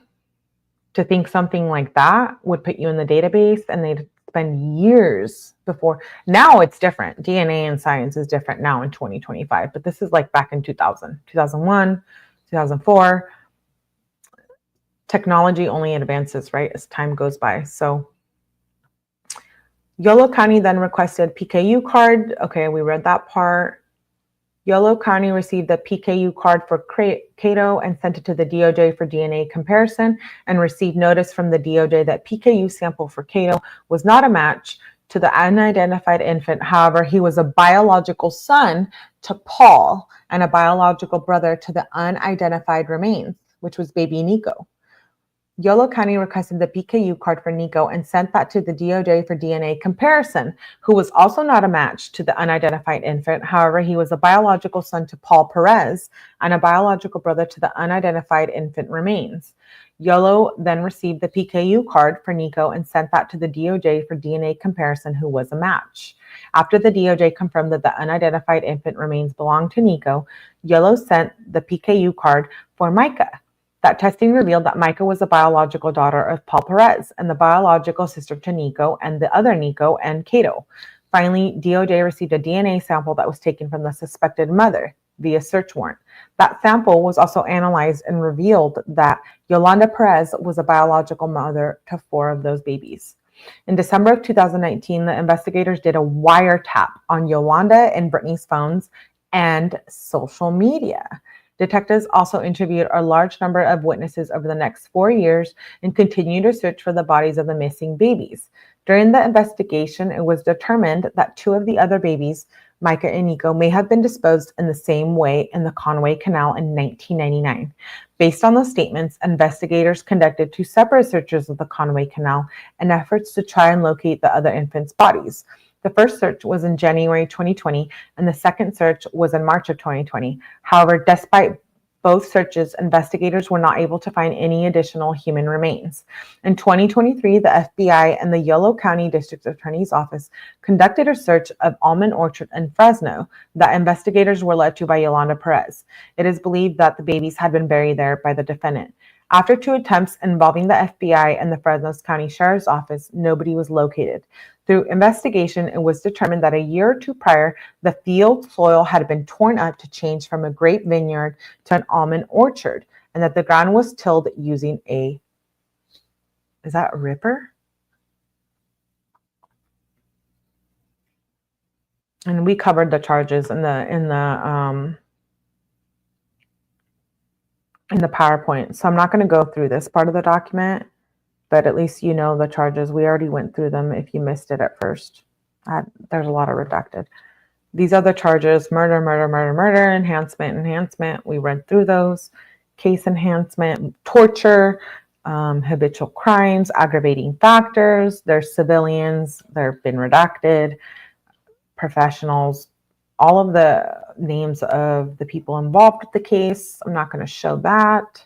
Miscellaneous welfare services, custodian of records, St. Agnes Hospital, Mercy Hospital, University Medical Center, Procter & Gamble. All of those are being subpoenaed. The people reserve the right to call additional witnesses or to amend this list at any time if necessary. The people do not represent all of those witnesses under subpoena or will be called as a witness. So that was 28 pages of the 100-page document that I have. And we're going to stop there. I will read the motions in limine tomorrow night. And this goes back to Paul's childhood. So are we good? I mean, if you have been here this whole life, shout out to you. You are a true crime king or queen. Anyone else, don't believe it. They either want trauma or they want drama. I mean, this is a real case, a case no one knows about. And if you hung out here this whole time to read 28 pages of documents, see the pictures, get the facts, then my deed is done. It really is. I'm very proud of myself for talking about this case. If you YouTube search this man, you're only going to find the videos that I showed you tonight. So no other creator or YouTube creator, channel, true crimer, etc., no one has covered this case. So with that being said, I expect people to follow now, because if I talked about it, it should be talked about, especially if it's going to go to trial. This man has trial in August of 2025. So January 31st, I pulled up the court. I have all of the court stuff for you right here. Right here, baby. I didn't come here without no date. So let's see. January 31st, 2025. They decided to continue the case, jury. So let's see. January 8th, 2025, he entered a not guilty plea again on the indictment. January 15th, continued by parties' motions, defense to hire pathologist. January 15th, the motion was granted for the defense to continue jury trial. Court finds good cause to continue. January 21st, trial jury begins. The selective process. January 30th, which was about 7 days ago, trial setting conference set. July 29th. We have another conference, and then trial starts August 18th, 2025 at 9 a.m. And I will be covering it, and I have covered this case, and I appreciate you for being here. I was so excited about this. I love it. I love it. Thank you for being here and listening, for those of you who hung around the whole time. you learned about Paul Perez and Court TV. From what I hear from the legal documents, Court TV, ABC, all of these new channels have filed a legal document to be able to cover this.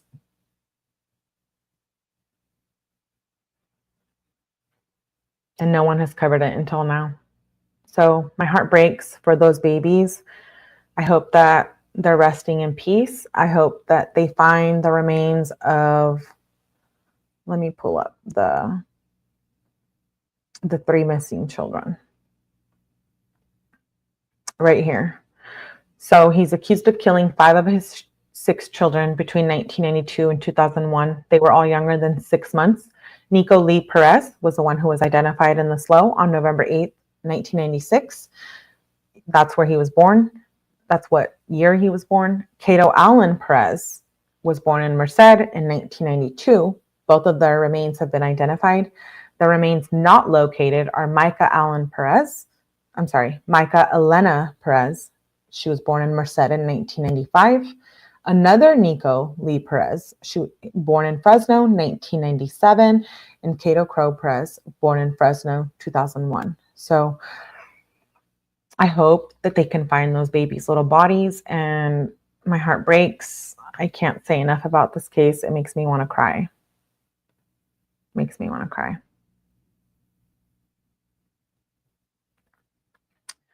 But with that being said, you learned, you deep dive. Tomorrow we will continue this. I will do a part 2. I will schedule it tonight. We're going to finish reading the court documents. I have about 50 more pages. So we'll finish reading those tomorrow. I am so grateful for those of you who, all the ones were boys that he killed, and 1 daughter. Oh, there were baby girls too. Why is Brittany's name so different? Yeah, I know. And the fact that a bunch of the babies were named the same, I thought was like a psychological thing, in my opinion. I don't know. He's a sick monster. I'm not done with this case. Like I said, we have a part 2 tomorrow, but I have other stuff coming too. So stay tuned. There will probably be a couple more parts of this case. I'm hoping I can accomplish my goals in getting the information that I need for this. So I appreciate you for being here. Please make sure you hit the like button. All the replay viewers, share it. Nobody has talked about this, not Court TV. No, nobody. So if you hear anywhere else, they got it from me. They got it from Ellie. No one's playing me. Not on this one. Not on this one. I had to like pull teeth. You can even FOIA these documents. You had to like literally go through the court, literally show up there and get these documents, or contact the district attorney. It was not easy. Not easy. So with that being said, you heard it here first. Thank you for being here. Make sure you hit the like button. I appreciate all of you. I hope that these babies get some justice in August when this trial starts. We will be covering it. And Yolanda girl, my heart goes out to you, but also Yolanda girl, we want to hear from you. We think you should speak up. I don't know if you can before the trial. We definitely want to hear from her, right?